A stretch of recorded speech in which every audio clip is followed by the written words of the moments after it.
Nabasak ang salamin bago pa man makasigaw si Imelda. Ang aking laptop ay lumipat sa himpapawid sa gitna ng aming hapunan ng pamilya. Tumama ito sa marmol na gilid ng fireplace. Tumalsik ang matipaan nito na parang maitim na ngipin sa ibabaw ng lumang charpet.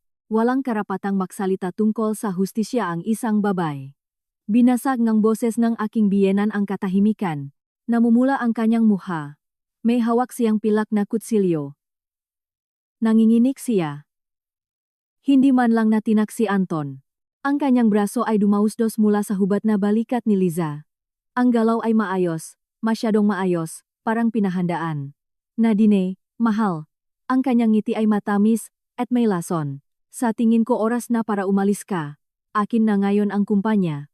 Nagbibigay si Liza ang bagong pananaw. Walang sinabi si Liza. Hinaplos ang kanyang nga daliring may pulang kuko ang ibabaw ng kamay ng aking asawa. Tiningnan niya ako mula sa ibabaw ng gilid ng kanyang baso ang champagne. Ang kanyang tingin ay mausisa. Malamig.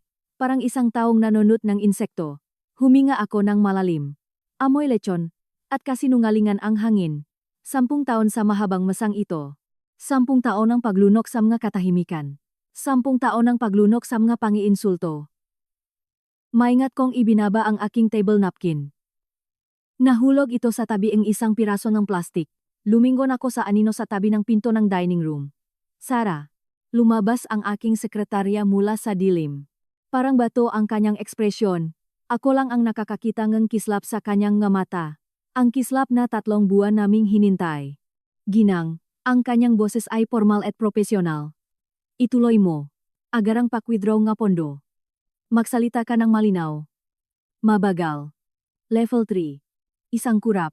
Halos hindi mapansin. Level 3. Ginang. Kumpleto. Tumango si Sarah. Minsan. Ang kanyang daliri ay mabilis na naktap ngang 3 beses sa tablet. Tahimik kaming nakbilang. 1, 2, 3. Isang malalim na ugong ang nakmula sa kaibuturan ng mansyon. Ito ay tunog ng isang nahingalong halimaw. Kumurap ang mga ilaw. Sumigaw si Imelda. Anong nangyayari? Namatay ang mga kristal na chandelier. Isa-isa. Binalot ng mapulang dilim ang silid. Ang apoy na lang sa fireplace ang natitirang buhay. Nakpinta ito nga sumasayaw na anino sa kanilang nga muha. Napatalon si Anton sa paktayo. Tumili ang kanyang upuan. Anong ginawa mo? Nadine? Ang kumpanya mo. Tumayo ako. Sumayad ang aking pauda sa magabazagi na pirazo kung ganumang ginachirahito. Ang security system ay naglabas ang isang gituyong giklik. Pagkatapos ay isa pa at marami pa. Ito ang tunog ng lahat ng electronic locks na sabay-sabay na nagbukas. Isang putok nga metal sa kalye, sa labas ng bintana. 2 pares ng nga headlight ang bumukas. Sila ang aking mga maasahang sasakyan. Paalam. Anton. Naglakad ako papunta sa malaking pintong kahoy. Umaalingaw-ngaw ang aking mga takong sa katahimikan. Walang sumubo na pigilan ako. Kahit si Imelda, tanging ang kaluskos lang ng kahoy na nasusunog. Hindi ito matatapos ng ganito. Umungal si Anton sa likuran ko. Basak ang boses niya. Pagbabayaran mo ito. Bumalik ka rito ngayon din. Hindi ako lumingon.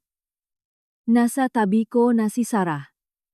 Inabot niya sa akin ang aking itim na coat. Ang yari sa pinong lana. Ang sinabi ni Anton na nakmumuka raw akong biyuda. Nasa sasakyan na ang mga dokumento. Ginang, bulong ni Sarah. At ang contact ni Edgardo din. Tumango ako. Pagtawid sa pinto, narinig ko ang huling tunog. Ito ay tunog ng isang basong kristal na nabasag sa pintuang isinasara ko. Sa wakas ay nabitawan na ni Liza ang kanyang champagne. Ang hangin ng Maynila ay malamig at sariwa. Huminga ako ng malalim. Naghihintay ang 2 itim na sedan. Sumaludo ang driver ng una. Sa Salcedo Street, pakiusap. Sa apartment ng nanay ko. Sumakay ako sa kotse. Umupo si Sarah sa tabi ko. Tahimik na umandar ang makina. Tumingin ako sa bintana papunta sa harapan ng mansyon ng nga Macharaek. Ito ay isang blokeng kadiliman. Isang black hole sa eleganteng kalyeng Forbes Park. Wala ni isang ilaw ang nakabukas. Nagtatrabaho si Sarah sa kanyang tablet. Ang asul na ilaw ay nagbibigay liwanag sa kanyang seryosong mukha, kumpleto na ang pag-withdraw. Nasa magabangko na ang mga utos. Darating ito ngang maga bukas. Mabuti. Isinandal ko ang aking nu sa malamig na salamin at ang isa pang bagay. Tapos na ba? Nag-swipe siya ng isang litrato sa screen. Ipinakita niya ito. Isa itong naskan na dokumento. Isang notaryal na klause. Petsa 10 taon na ang nakakaraan. Ang aking pirma, ang aking ama, at kay Anton. Ang matrimonial contract ay aktibo na. Kumpleto ang lahat ng pirma. Ito ay legal. Ngumiti ako sa unang pagkakataon ngayong gabi. Isa itong ngiting walang saya. Tanging malamig na determinasyon. Inisip niya na isa lang itong lumang papel. Sabi ko, isang kapritso ang aking ama. Isang kapritso na may ngipin. Sagot ni Sarah. Isinara niya ang ang tablet. Ano na ngayon ang mangyayari? Ginang? Lumiko ang kotse sa Roxas Boulevard. Dumaan kami sa Rizal Park. Nailawan ang monumento. Matatag, hindi mapigilan. Ngayon, Sarah, bumuntong hininga ako. Nagsisimula na ang digmaan. Nag-vibrate ang telepono ko sa bulsa ang aking tiyot. Nilabas ko ito. Umiilaw ang screen na may isang pangalan, Anton. Tiningnan ko ito. Hinayaan ko itong makring. Minsan, 2, 5. Sa ika-6 na ring ay pinatay ko ito. Hindi ko binlock, pinatay ko lang. Hayaan siyang tumawak. Hayaan siyang sumigaw sa kawalan. Sa apartment na po, Ginang, tanong ang driver. Oo. At bukas, unang oras, sa opisina ni Edgardo, tiningnan ko si Sarah. May kumpanya tayong babawin o kung ano mang natira doon. Nag-vibrate ang telepono ni Sarah. Tiningnan niya ito. Nagtaas ng kilay. Ito ang numero ng line sa bahay. Huwag mong pansinin. Sabi ko, hindi ko na iyon bahay. Pumasok ang kotse sa gabing Maynila. Naiwan namin ang Makati. Ang nga mamahaling tindahan nito. Ang nga puno nitong restaurant. Ang lahat ay tila banyaga sa akin ngayon. Parang isang set ng pelikula. Naisip ko ang mukha ni Anton at ang kanyang kumpiyansang ngiti na gumuho. Ang pagkatakot ni Imelda. Ang nakakabobong pagkagulat ni Liza. Isang kakaibang init ang dumaloy sa akin. Hindi iyon saya. Hindi. Iyon ay isang bagay na mas primitibo. Hustisya. Binasak ni Sarah ang katahimikan. Sa tingin niyo ba ay may susubukan sila? Pisikal na pananakit? Hindi. Umiling ako. Ang mga matsareg ay maraming bagay, pero hindi sila marahas. Sila ay mga ahas. Umaatake sila gamit ang mga papel, mga sismis, mga abogado. Tiningnan ko siya. Kaya nga nandiyan si Edgardo, ang pinakamagaling na ahas sa lahat. Pakalipas ng ilang minuto, huminto ang kotse sa harap ng isang klasikong gusali. Mas simple ito. Ang aking kanlungan. Ang apartment na pag-aari ng aking ina. Walang nakakaalam nito. Kahit si Anton. Sasama ba kayo sa akin? Sarah? Tanong ko pakababa. Maaring maging mapanganib ito. May pamilya ka ba? Ibinababa na niya ang isang maliit na maleta mula sa trunk. Ang sa akin. Ang inihanda ko at iniwan sa bahay niya isang linggo na ang nakalipas. Nasa Baguio ang pamilya ko. Ginang. At narito ang katapatan ko. Inalok niya sa akin ang isang makapal na sobre, ang nga susi, at ang nga dokumentong hiningi ko. Kinuha ko ang sobre. Mabigat ito. Napakabigat. Salamat, Sarah. Talaga. Tumango siya. Magpahinga na tayo. Mahaba ang araw bukas. Umakyat kami sa hagdan. Walang elevator. Ang amoy ng alikabok at lumang pagkain ay tumama sa akin. Ito ay totu. Ito ay mahirap. Ito ay akin. Pakabukas ng pinto ng apartment. Kulop ang hangin. Ngunit malaya ito. Walang malitrato ang mamatsaraek. Walang matropeong ng pangangaso. Tanging malumang muebles na natatakpan ng kumot. Tumulong si Sarah na tanggalin ang mga kumot sa sofa. Inilagay niya ang maleta ko sa kwarto. Siya ay episyente. Tahimik. Pupunta ako sa isang malapit na hotel. Ginang. Sabi niya. Nandito ako bukas ang alas 7. Hindi. Pinigilan ko siya. Manatili ka rito. May isa pang kwarto. Mas litas ito. Nag-alangan siya. Tapos tumango. Masusunod po. Lumalim ang gabi. Umupo ako sa walang lamang sala. Pinakinggan ko ang maingay ngang lungsot. Malayo ang malambot na katahimikan ng mansyon.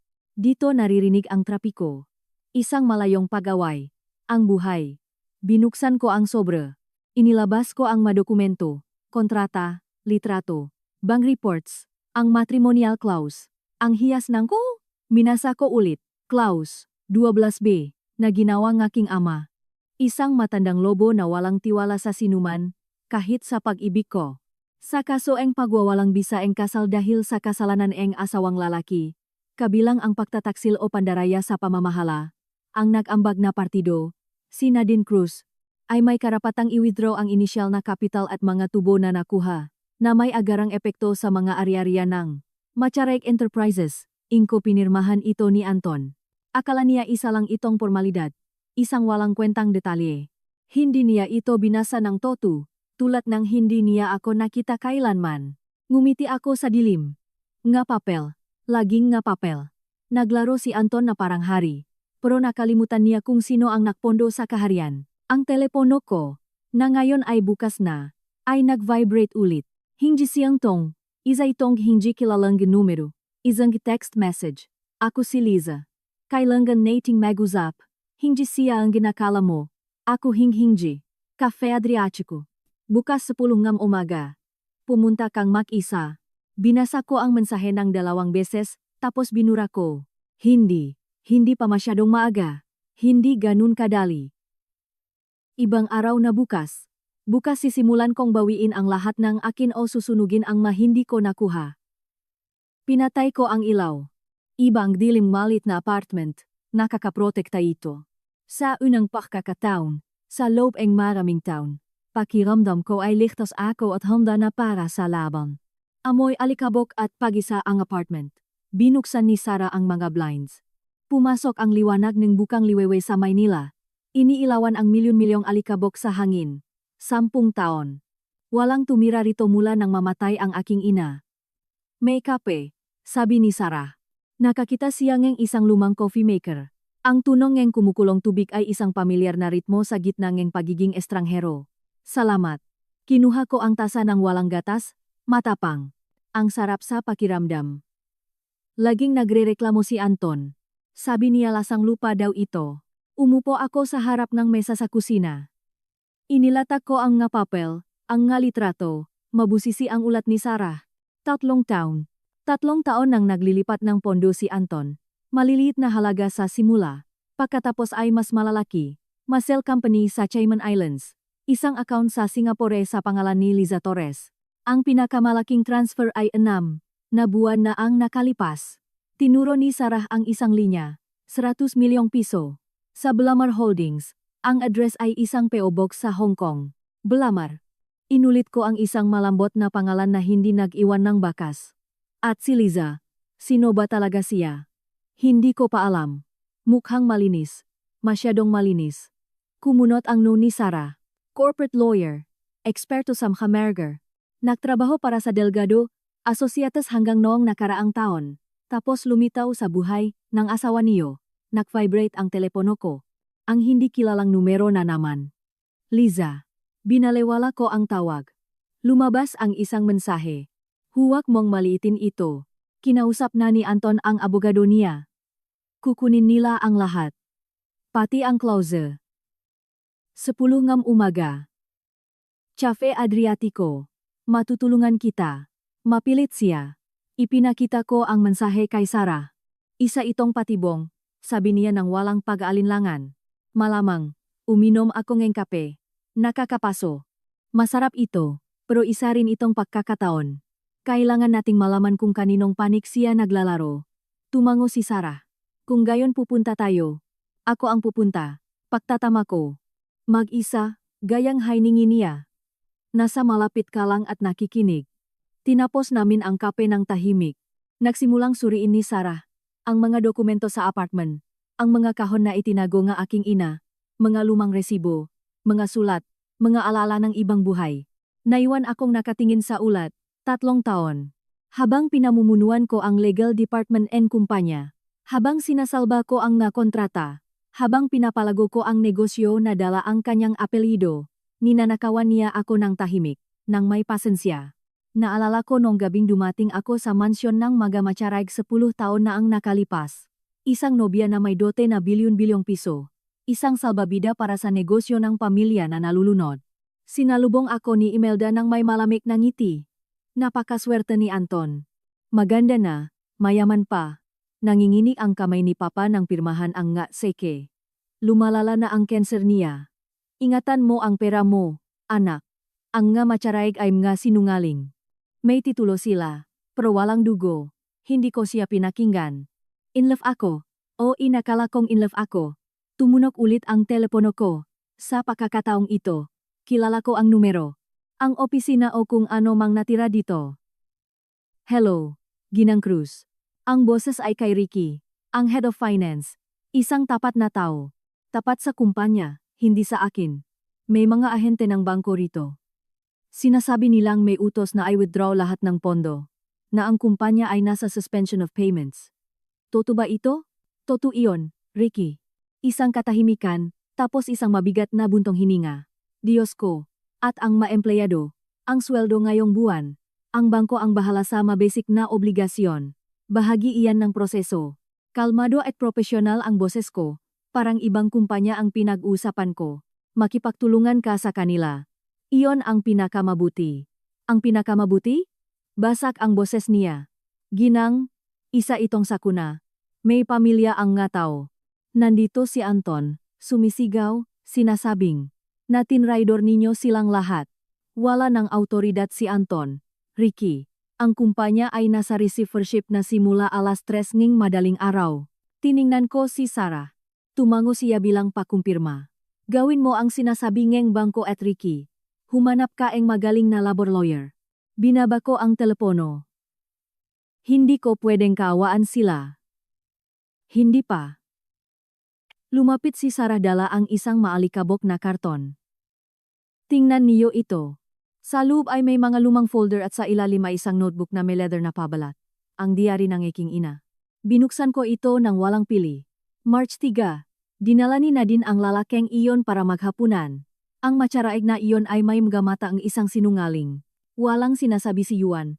Pero nakikita kong hindi siya mapalagay. Bulak na bulak ang anak ko. Isinara ko ang notebook. Isang matinding sakit ang tumagos sa dibdib ko. Alam niya. Alam na niya nun pa man. Ginang. May itinuro si Sarah sa kahon. Isang makapal na brown envelope na may wax seal. Nakasulat ang pangalan ko at isang salita. MGI instruction. Binuksan ko iyon nang nanginginig ang makamay ko. Sulat kamay ito nga aking ama. Matatag. Malinaw. Kahit sa kanyang mahuling araw. Nadine, anak ko. Kung binabasa mo ito, ibig sabihin ay wala na ako at kinailangan mong bumalik dito sa apartment na ito. Patawad. Patawad dahil hindi ako naging mas matatag. Patawad dahil hindi ko sinira ang engagement na iyon noong pwede pa. Pero kung nandito ka, ibig sabihin din ay natauhan ka na o sinaktan ka nila. Kaya makinig ka. Ang perang dinala mo sa Mama Charaig ay hindi regalo. Isa itong utang na may makondisyon. Nasa clause 12B ang lahat. Oh, pero mayroon pa. Isang bagay na hindi ko inilagay sa matrimonial contract. Sa bangko, sa safety deposit box 747. Sa ilalim ng pangalan mo, may isa pang dokumento. Isang power of attorney kung saan itinalaga kita bilang sole administrator ng isang trust fund. Ang silence trust ay isang safety net, Nadine. Ito ang tunay na sa iyo, ang hindi pwedeng galawin ng sinumang hukom, asawa, o sinumang matsaraig. Ang password ay ang petsa ngayon o ang petsa na kakailanganin mo ito. Gamitin mo ang perang ito para magsimula muli o para ibagsak sila. Ikaw ang magdedesisyon. Pero gawin mo nang hindi lumilingon sa likod. Laging nagmamahal. Ang iyong ama. Binagsak ko ang sulat sa mesa. Binasa ito ni Sarah. Lumaki ang nga mata niya. Isang trust fund. Bulong niya. Makano? Hindi ko alam. Sagot ko. Paos ang boses ko. Pero hindi gumagawa nga bagay ng kalahati lang ang ama ko. Tumunok ulit ang telepono ko. Sa pagkakataong ito ay video call mula kay Anton. Lumitaw ang mukha niya sa screen. Mukhang pagod at galit. Ang background ay ang opisina niya o kung ano mang natira dito. Makikita ang makahon. Nasaan ka? Asik niya. Alam mo ba kung anong ginawa mo? Sinira mo ang lahat. Ang kumpanya ng pamilya ko. Ang pamana ng ama ko. Ang kumpanyang isinalba ko gamit ang pera ko. Anton. Kalmado kong sabi. Hawak ang kamera para hindi niya makita ang masamang kondisyon ng apartment. Tanging mukha ko lang. Ang pamana na ninanakaw ninyong kabit mo. Kasinungalingan iyan. Sigaw niya. Pero bumaba ng bahagya ang mga mata niya. Si Liza ay isang partner, isang investor. 3 taong pagpapalihis ng pondo sa Blamar Holdings ay hindi isang investment, Anton. Isa itong nakawan. Sinabi ko ang pangalan ng Shell Company. Nakita ko siyang namutla. At ang partner mo, may account sa Singapore. Nakaka-interes para sa isang empleyadong abogado. Natahimik siya. Humihinga ng malakas. Anong gusto mo? Tanong niya sa wakas. Ang boses niya ay magaspang. Nakuha ko na, sabi ko. Ang kumpanya mo ay hindi na sa iyo. Nasa mga bangko na ito at ang Clause 12B ay nasa kamay ng abogado ko. May karapatan kang itago ang utang. Oh, sa iyo lang iyon. Hindi ka makakalusot dito. Bulong niya sa isang walang taong avenue. May mga kaibigan ako.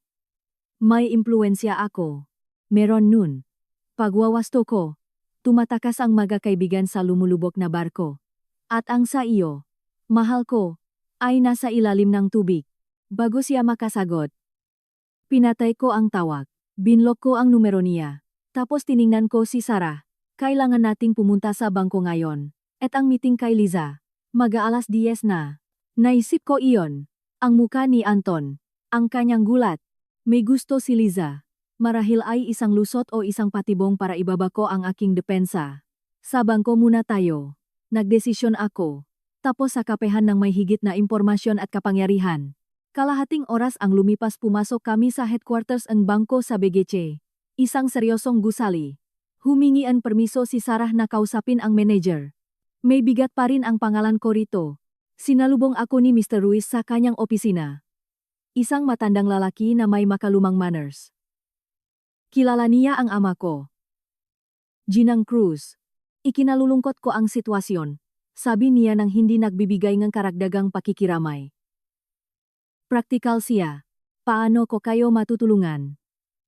Kailangan kong buksan ang safety deposit box 747. Sa pangalan ko. Tumango siya. May tiningnan sa computer niya.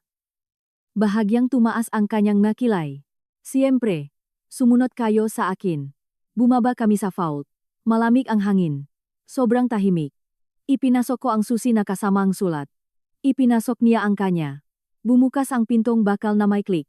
Sa loob ay may salamang makapal na puting sobre at isang maliit na susi. Binuksan ko roon mismo. Isa itong notaryal na dokumento. Ang Silence Trust. Ginawa noong araw ngasal ko, may isang pirma, ng ama ko at ng isang hukom. Binasa ko ang halaga. Huminto ang mundo sandali. Si Sarah, na nagbabasa sa ibabaw ng balikat ko, ay napigil ang hininga. Diyos ko, bulong niya. Ito ay daandang milyong piso na ini-invest sa loob ngang 10 taon na may mga yields na nakahiwalay. Hindi pwedeng galawin. Ma-access lang gamit ang dokumentong ito at ang susi. Ang susi na nasa kamay ko ay higit pa sa dinala ko sa mga matyaray. Higit pa, umuho ng bahagya si Mr. Ruiz. Ang trust fund ay nakaling sa isang time deposit. Pwede niyo itong i-withdraw kailanman ninyo gusto o i-reinvest. Napakalinaw ngang instruksyon ng inyong ama. At walang iba na may access? Tanong ko. Ang boses ko ay parang malayo. Kahit ang asawa ninyo. Walang sinuman. Ginang. Isa itong malinaw na kondisyon ng nagtatak. Pwede rin itong makaligtas sa mga sitwasyon ng pagkalugi o personal na embargo. Ang tingin niya ay makahulugan. Naisip na ang ama ko ang lahat.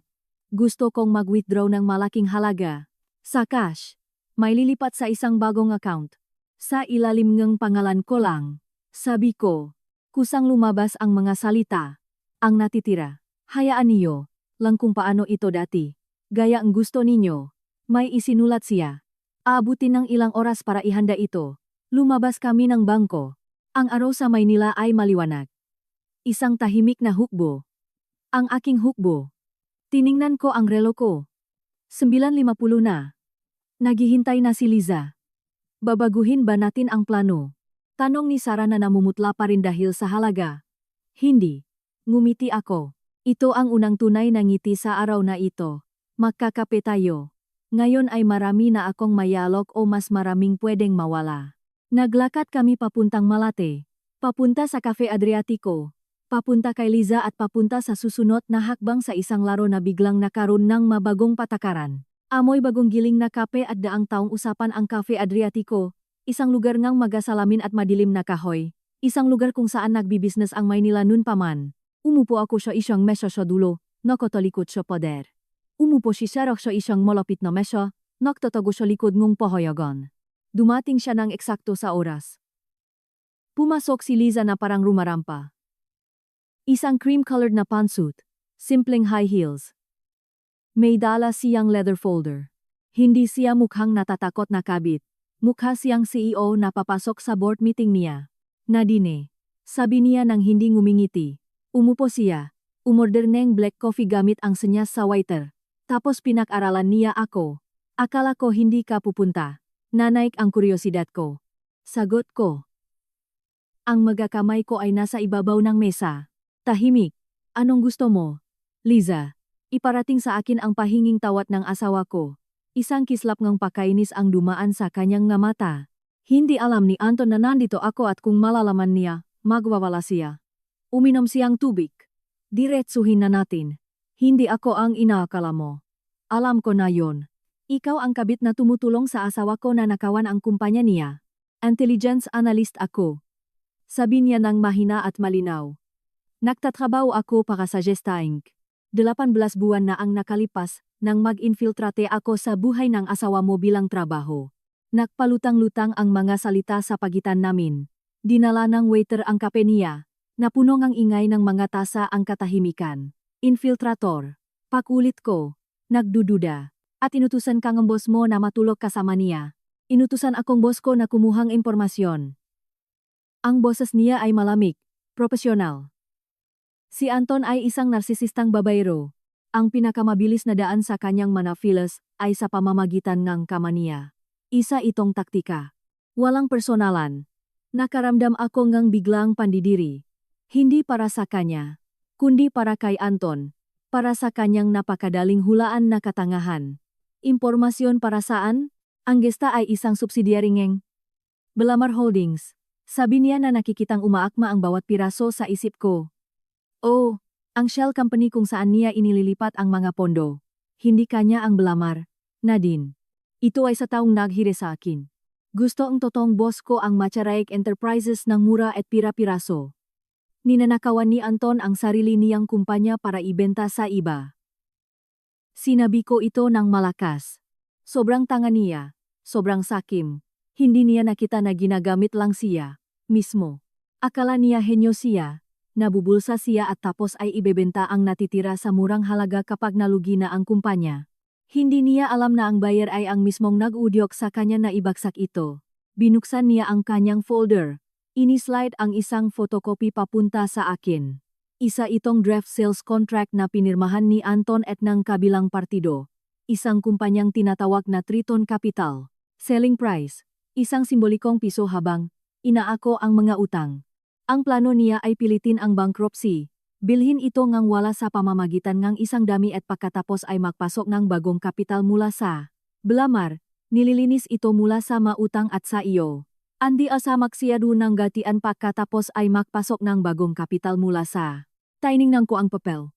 Ang pirma ni Anton, malaki at arogante, ay pumirma sa death sentence ng pamana ng kanyang pamilya para sa ilang nakaw na barya. Bakit mo sinasabi sa akin? Tanong ko na nagtataas ng tingin, kung nagtatrabaho ka para sa kanila. Dahil ang kontrata ko sa Gesta ay natapos kagabi ng 11:59 PM committee siya. Isang maliit at matalim na ngiti. Ang trabaho ko ay pahinain ang kumpanya at siguruhin ang pagpirma sa kontratang iyan. Ginawa ko. Ngayon ay malaya na ako at may impormasyon ako na baka gusto mong bilhin. Bilhin. Lahat ay may presyo. Alam ko kung sino ang nasa likod ng Triton Capital. Alam ko kung ano ang susunod nilang hakbang. Alam ko ang makahinaan ng operasyon. At mas binabaan pa niya ang boses niya. May ebidensya ako na personal na sinabotahe ni Anton ang 3 pangunahing kontrata nung nakaraang taon para pabilisin ang pagbagsak. Mabilis na tumibok ang puso ko. Ginto iyon. Pwede siyang makulong dahil sa paniniranga ari-arian man lang. Anong ebidensya? Mga recording. Ma-email mula sa kanyang ma-pribadong account. Mga bank account number sa ibang bansa. Uminom siyang kape. Ang buong package. At ang presyo mo. 10 milyong piso at isang one-way ticket papuntang Buenos Aires. Para ngayong gabi, katahimikan. Hindi ito isang balih na halaga, lalo na sa natuklasan ko sa bangko. Pero ang kawalan ng tiwala ay isang buhol sa sikmura ko. Bakit katatakas kung tapos na ang trabaho mo? Sa unang pagkakataon, nag-crack ang kanyang professional mess. Isang kislap ngang totoong takot, dahil hindi tinatanggap ng mabuti nga taong pinagtatrabahuhan ko ang nga pagtataksil. At bakit si Anton? Kapag nalaman niya na ginamit ko siya, hindi siya magiging makatwiran. May mga mapanganib siyang kaibigan na hindi nakikita sa mga business registry. Tiningnan ko si Sarah. Mula sa likod ng pahayagan, gumawa siyang isang halos hindi mapansin na senyas. Mag-ingat ka. Kailangan kong makakita ng sample, sabi ko. Tumango si Liza, nilabas ang phone niya, pinindot ang screen at iniabot sa akin. Isa itong audio file. Pinindot ko ang play. Ang boses ni Anton, malinaw, medyo lasing. Ang kontrata sa public works sa Davao ay kailangang bumaksak. Sabihin mo sa kontak mo na i-delay ang nga permit, na humingi ng higit pang nga pag-aral, kahit ano. Kailangan nating hindi matuloy ang proyektong iyan kailanman. Iyan ang crown jewel nila. Kapag pumalpak iyan, babagsak ang value ng kumpanya ng 30%. Pinahinto ko ito. Hindi ko na kayang pakinggan. Ang proyekto sa Davao, isang taong trabaho ko. Inisip kong malas lang, mga problema sa burokrasya. At siya pala iyon, ang asawa ko, sinasabotahe ako. Paano mo nakuha ito? Tanong ko sabay balik ng phone niya. Isang voice recorder sa relo, napaka-discreet, nakibit balikat siya. Gaya niya sabi ko, trabaho ko iyon. Nanatili akong nakatingin sa natitira kong kape. Nag-ugma ang nga piraso. Kapanipaniwala ang kwento niya, masyado. Pero ang panganib na hayaan siyang umalis dala ang impormasyong iyon. 5 milyon, sabi ko. Ngayon, 2.5. Kapag na-verify ng abogado ko ang ebidensya, ang natitira, at ang tiket, nag-alinlangan siya. Nakalkula. Sa wakas, tumango siya. Payak ako. Pero ang pera ay sa isang account sa Liechtenstein at ang flight mula Naya T3 ng 11:55 p.m. via Dubai. Sige. Nilabas ko ang phone ko. Ipadala mo ang detalye ng account sa numerong ito. Ihahanda ko ang transfer. Makita tayo rito ng PM. Makukuha mo ang confirmation at ang ticket. Hindi rito. Umiling siya. Sa Naya 3 malapit sa check-in counter. Ning alas 9. Para mas ligtas sa ating dalawa. Tumangho ako. Matalino siya. Isang pampublikong lugar na puno ang tao na madaling takasan. Sige. Alas 9. Tumayo siya. Kinuha ang folder niya. Isa pa, Nadine. Nagbago ang tono niya. Nawala ang pagiging profesional na malamig. Hindi kaniya naging deserve kailanman. Pero hindi rin siya deserve na mawasak ng ganyan. Triton Capital. Sila ay mas malalaking isda. Mas gutom. Mag-ingat ka. Umalis siya. Iniwan ang kalahating kape at ang amoy ng kanyang mamahaling pabango. Lumapit si Sarah at umupo sa pwesto niya. Naniniwala ka ba sa kanya? Wala akong choice. Bumuntong hininga ako. Kailangan ko ang ebidensyang iyon, at kailangan niyang tumakas. Makatwiran ang kasunduan. At tungkol sa Triton Capital. Iyon ang susunod. Tiningnan ko ang relo ko. Una ang abogado, tapos ang pera, tapos Naya. Kalahating oras ang lumipas na sa opisina na kami ni Edgardo. Isang penthouse sa Makati na may view ng siyudad na kakarating ko lang. Si Edgardo ay matanda na, payat, nakasalamin. Siya ang abogado ni Heama ko. Isang pating na may ugaling librarian. Nadine. Hinalikan niya ako sa makabilang pisngi. Matalim ang tingin niya. In-update na ako ni Sarah. Ang sitwasyon ay sumasabog. Kailangan kong i-verify mo ito. Kinwento ko sa kanya ang tungkol kay Liza. Sa mga ebidensya. Ipinakita ko ang sales contract. Sinabi ko sa kanya ang tungkol sa trust fund. Nakinig siya ng walang kurap. Nag-take note sa isang yellow pad. Nang matapos ako, hinubat niya ang salamin niya at hinilot ang tulay ng kanyang ilong. Isa itong sakuna, pero isang sakunang may solusyon, sabi niya. Krusyal ang ebidensya ng sabotahe. Gamit yan. Pwede nating dalhin si Anton sa korte para sa estafa at corporate fraud. Aandar agad ang clause 12B at siya, malamang, sa kulungan. Malamang. Walang sigurado. Pero sa mga recording. Napakalakas nito. Sinuot niya ulit ang salamin. Ang tungkol sa Triton Capital ang mas nakakabahala.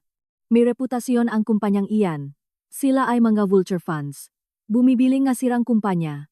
Kinakatay at ibinebenta ang nga ari-arian. Wala silang awa at mas magagaling ang nga abogado nila kaysa sa akin. Anong ipapayo mo? Maglaro ng madumi. Pero legal. Kuminang ang nga mata niya. Una gagamitin natin ang trust fund para bilhin ang utang ng Makaraig Enterprises sa mga bangko. Sa ngayon, natatakot ang mga bangko.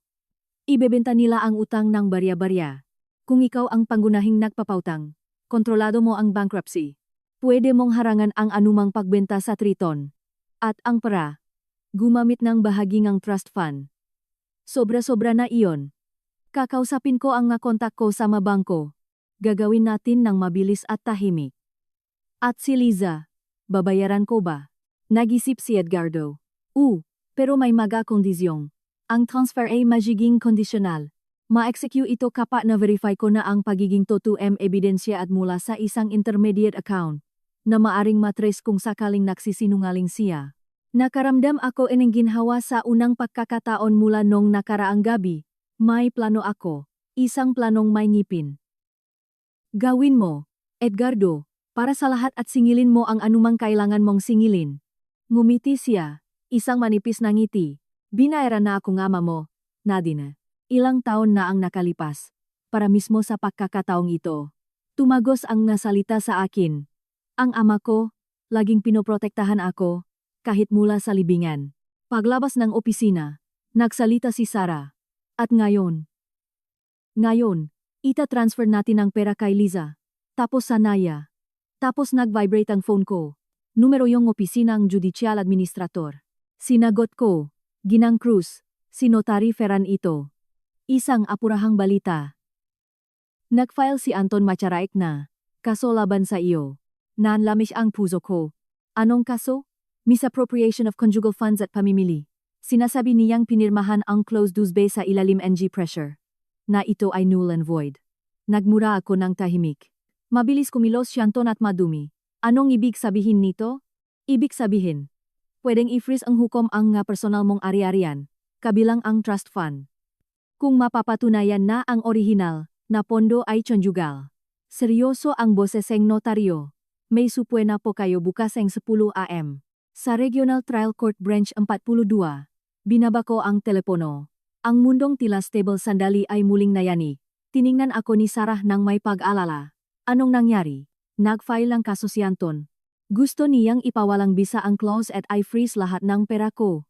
Huminga ako ng malalim. Naubos na ang oras, Sarah. Kailangan nating kumilos ng mas mabilis kaysa sa kanya. Tumingin ako sa bintana. Sa lungsod na naging tahanan ko at ngayon ay aking battlefield. Hindi pa tapos ang digmaan, nagbago lang ng front. At ang kalaban ay hindi lang asawa ko. Isa itong mas malaki, mas madilim na bagay. At kailangan kong maging handa. Punta tayo sa Naya. Sabi ko na nagayos ng sarili. May appointment tayo sa isang trader at flight na kailangang bilhin. Ang Naya tetiga ng 9 ng gabi ay isang lugar ng malamig na ilaw at pakmamadali. Nga taong nahihilang maleta, nga anunsyong malayong destinasyon, isang perpektong lugar para hindi makita o para gawin ang lahat. Umupo kami ni Sarah sa isang metal na bangko sa tapat ng check-in counter. May dala akong sports bag, sa loob ay milyon-milyong piso na nakabundle.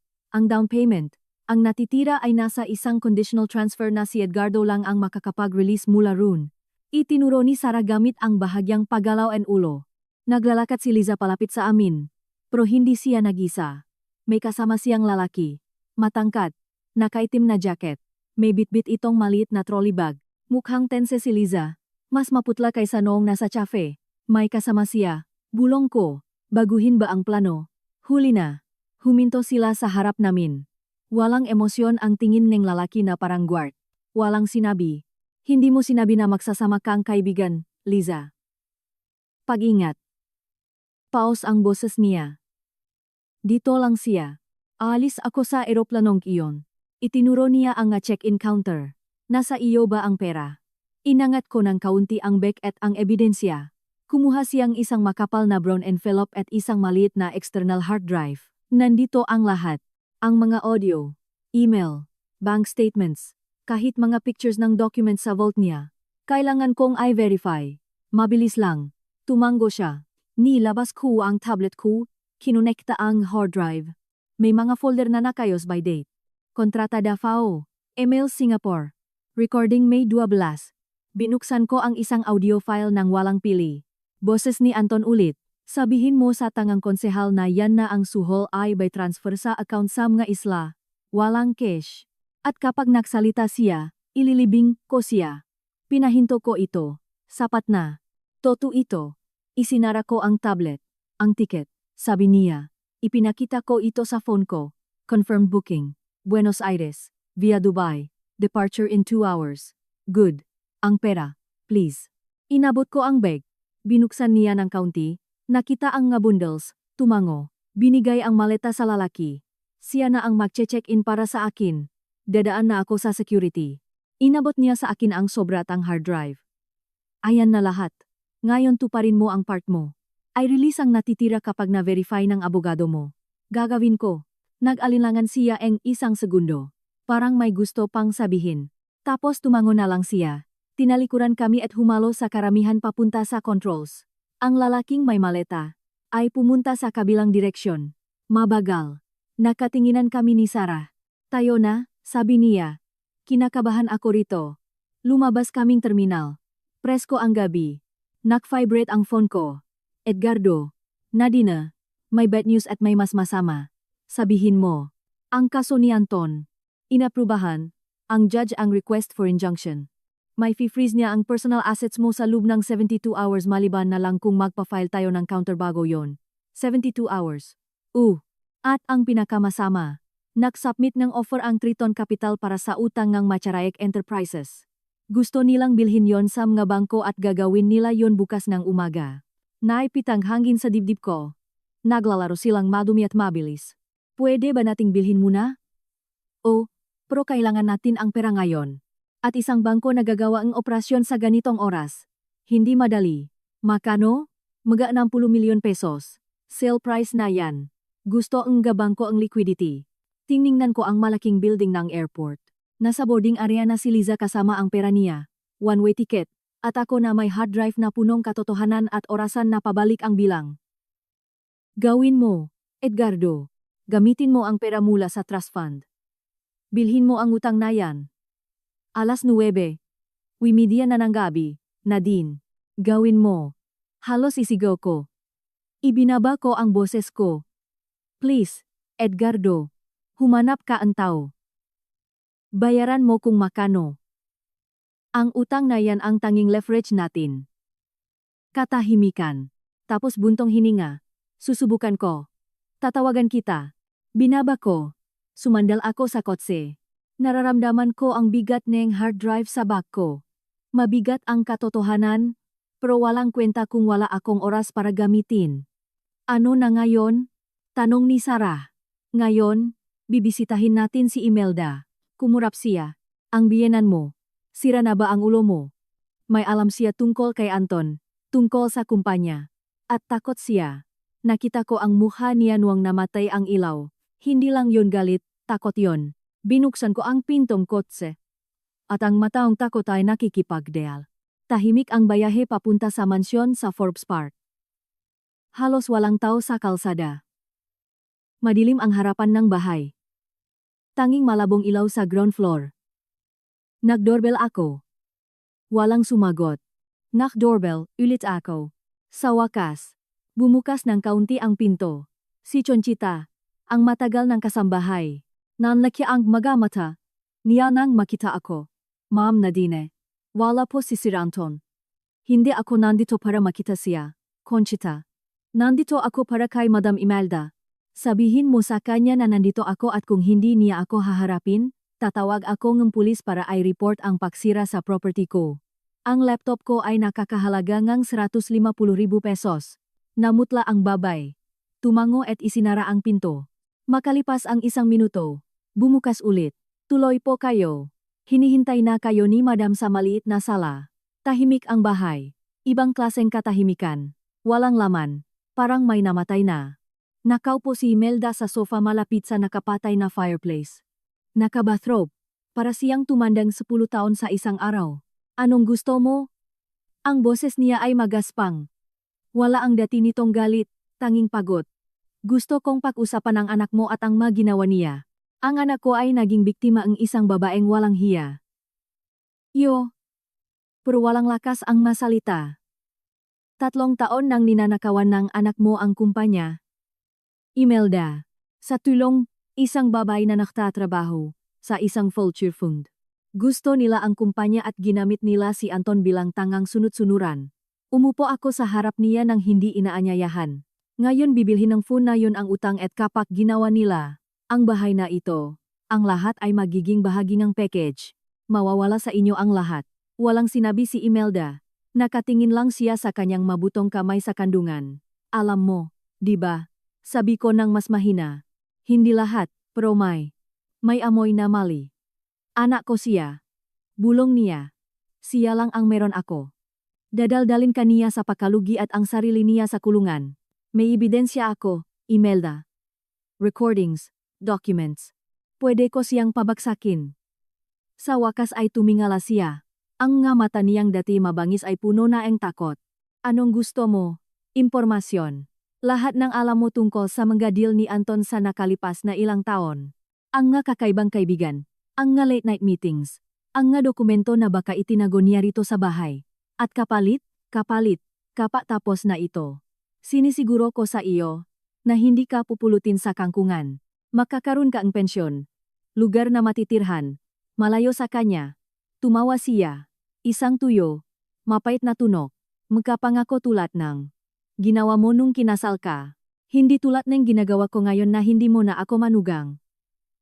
Ngayon ako ang babaeng sinubukan sirain ng anak mo. At mayroon akong mas matutulis na ngipin. Pinag-aralan niya ako. Ang matandang Leona na na-corner. Alam kong bibigay din siya. Oras lang ang kailangan. May isang kahon. Sabi niya sa wakas. Halos pabulong. Sa study ngang tatay niya. Sa likod ng portrait. Paminsan-minsan inilalabas ito ni Anton sa gabi. Akala niya hindi ko alam. Anong nasa loob? Hindi ko pa nakita. Pero minsan maraming taon na ang nakalipas. Narinig ko ang asawa ko na kausap ang abogado niya tungkol sa isang deal sa isang kumpanya sa Visayas. Tungkol sa mautang sa sugal. Binayaran itong asawa ko. Pero may naiwang dokumento. Isang napakalaking promissory note. Isang utang. Pwedeng ginto o pwedeng wala. Dalhin mo sa akin. Umiling siya. Hindi pwede. May susi ang kahon at laging dala ni Anton ang susi. Kunin mo.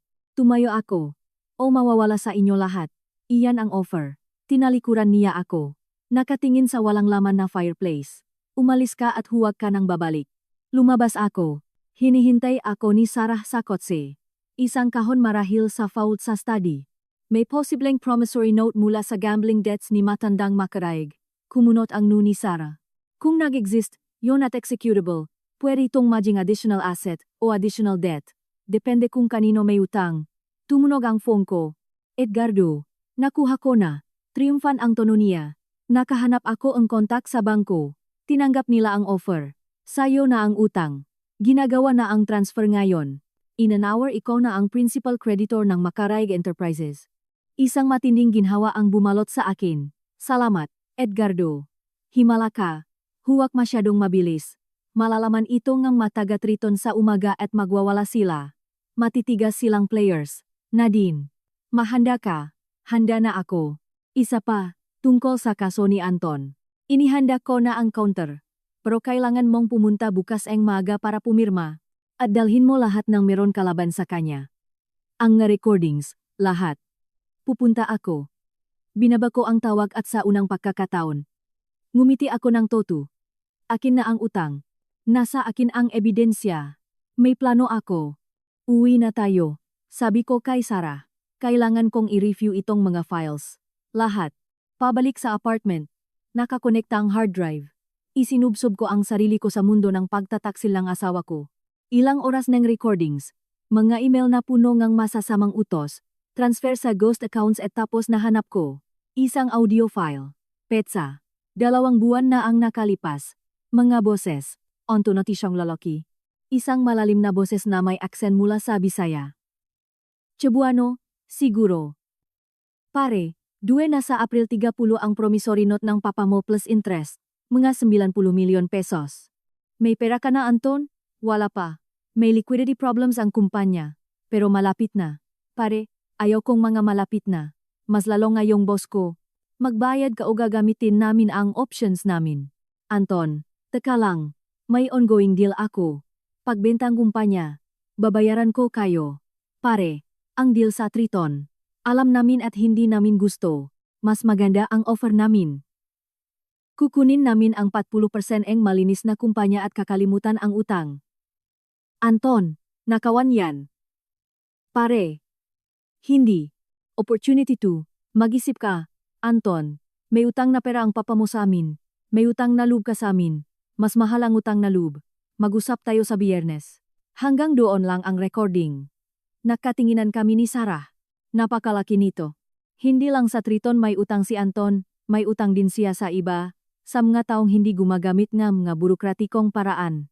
Sino sila? Tanong ni Sarah. Hindi ko alam. Pero gusto ang boss niya ang 40% ang kumpanya at alam ang tungkol sa deal sa Triton. Kinuskos ko ang nga mata ko. Mas malalim ito kaysa sa inaakala ko.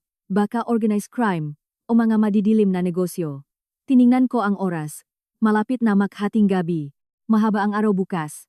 Nahiga ako, pero hindi ako makatulog. Umiikot ang nga piraso sa ulo ko. Anton, Liza, Triton. Ang lalaking may malalim na boses at ang kahon sa study. Ano pa kaya ang nandun? Tumunok ang telepono. Private call. Sinagot ko.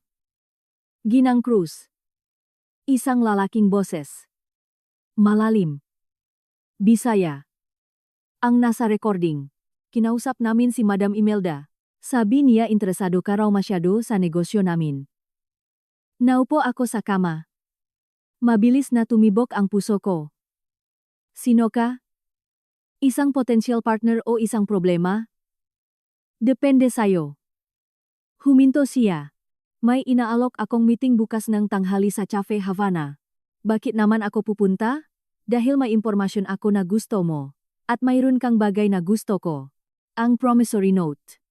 Ang kahon. At bakit, kung hindi ka pupunta, ang susunod kong tatawagan ay ang mga kaibigan mo sa Triton para mag-offer sa bagong utang mo. Nanlamig ang dugo ko. Alam niya ang lahat.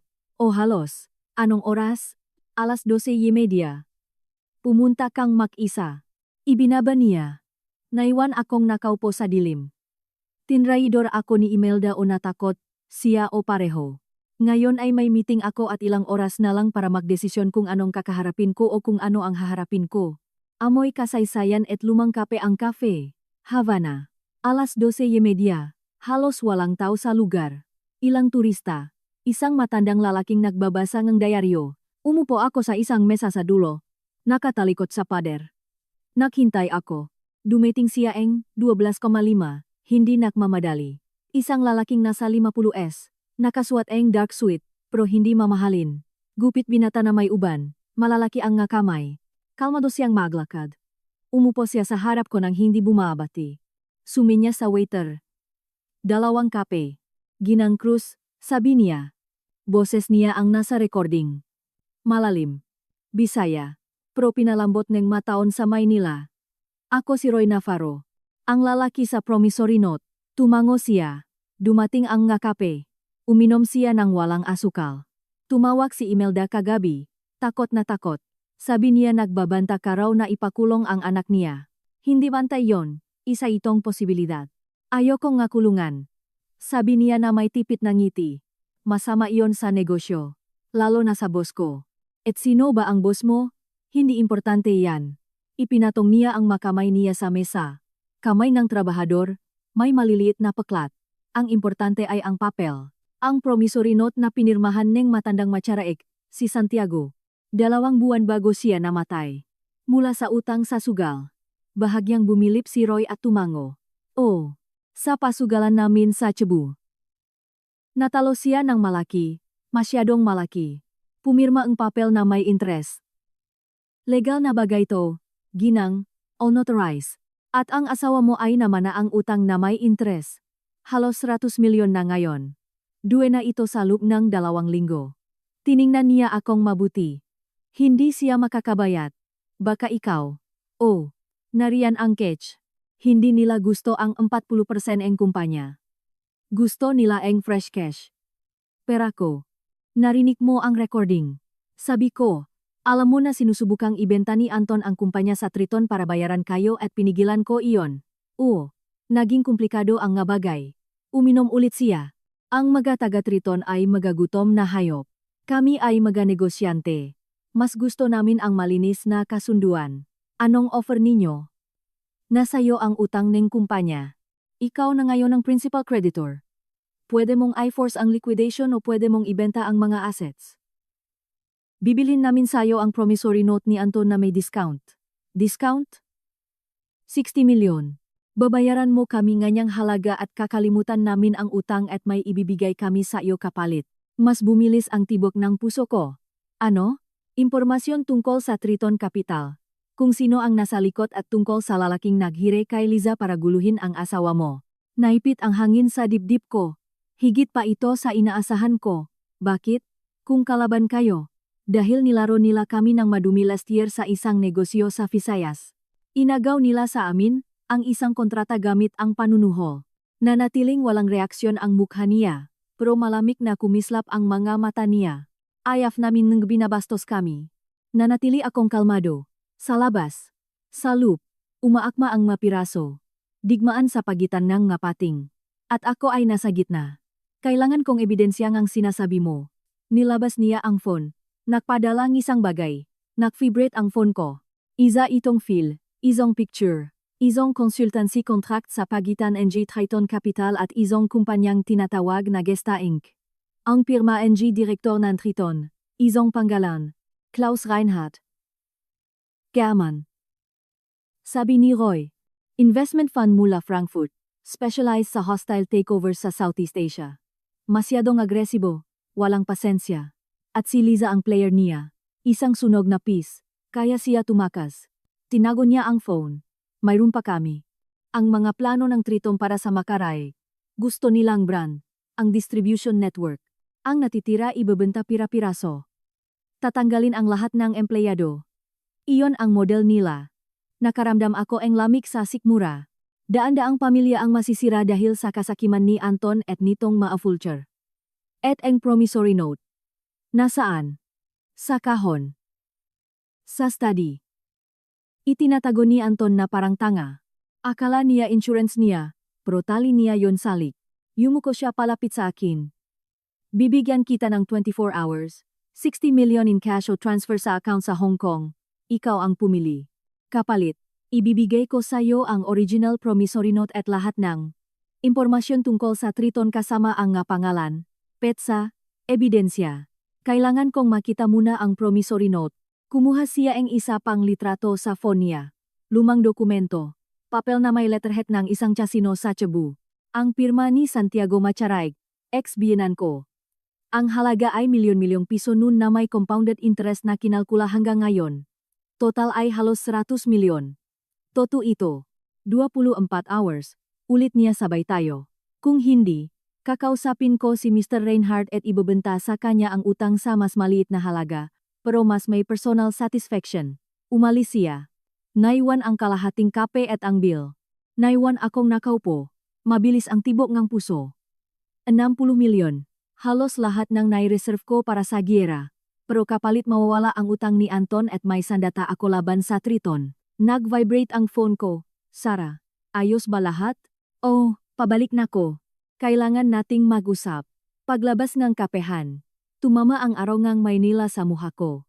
Ito ay mundo ang asero at kristal. Mundo kung saan ang lahat ay nabibili. Kahit hustisya. Pagbalik sa apartment, ikinwento ko lahat kay Sarah. Nakinig siyang namumutla. Kabaliwan to. 60 milyon ay halos lahat ng available natin. Paano kung nagsisinungaling siya? Kung walang kwenta ang impormasyon. Kailangan nating sumugal. Kung makukuha ang Triton ang kumpanya.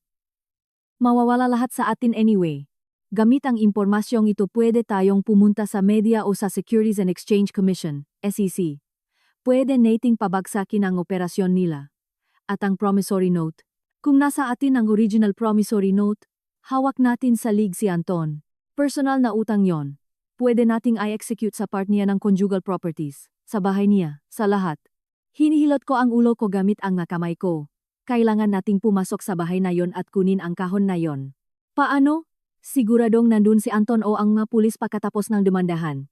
Nag-isip ako sandali.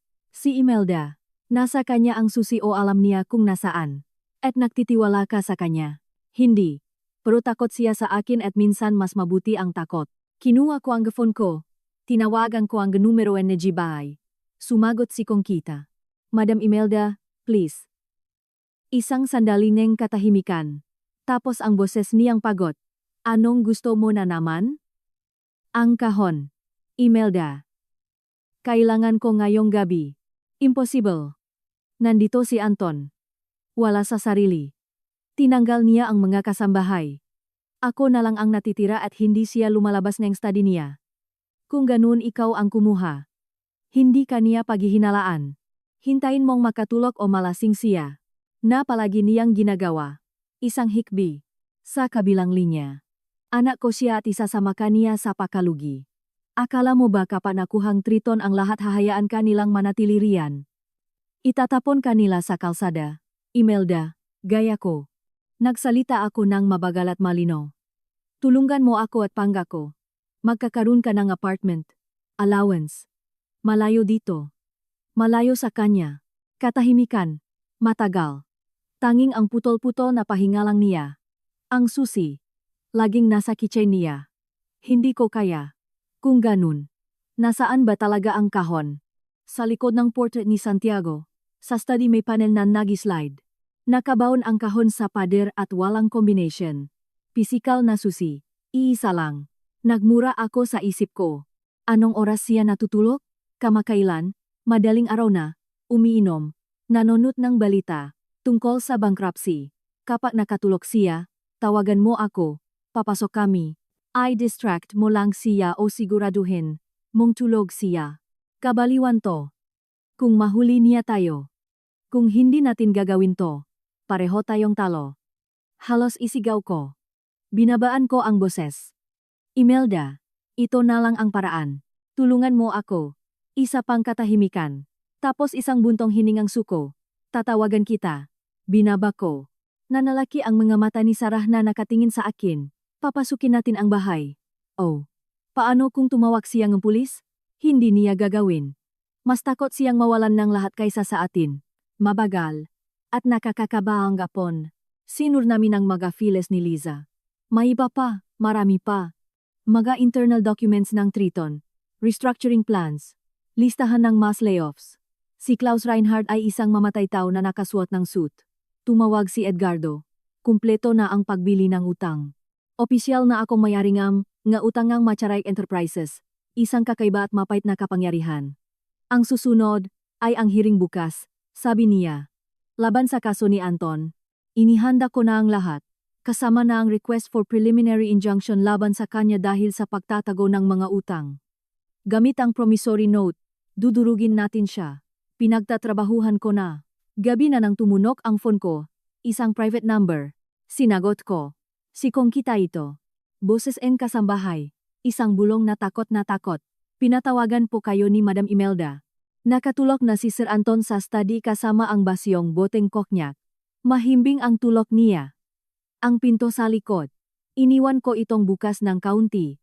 Pero parang awan niyo na. Bilisan niyo. Natatakot ako. In 10 minutes nandiyan na kami. Binaba ko. Tiningnan ko si Sarah. Oras na. Walang oras para sa mga detalyadong plano. Nakasuot ng itim, rubber shoes. Nagdala ako ng maliit na glass cutter at screwdriver. May dalang cloth bag si Sarah. Maikli lang ang bayahe. Tahimik ang Forbes Park. Madilim ang mansyon.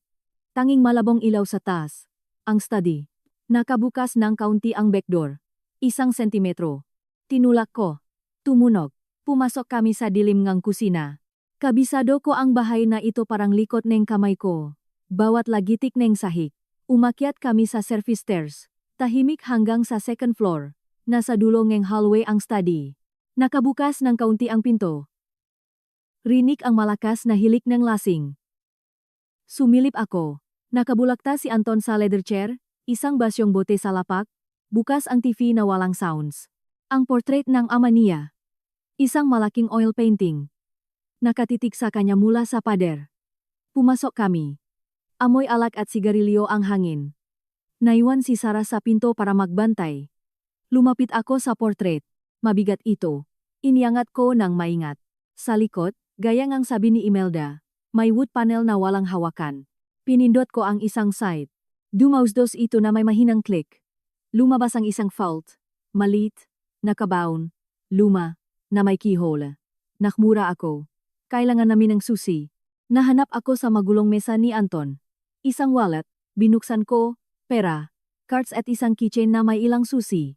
Sinubukan ko isa-isa gamit ang mga nanginginig na kamay. Pumasok ang pangatlo. Pinihit ko. Bumigay ang lock sa isang mahinang tunog. Sa loob ng kahon ay may dokumento. Mga lumang passport, ilang alahas, at isang naninilaw na sobre. Binuksan ko iyon.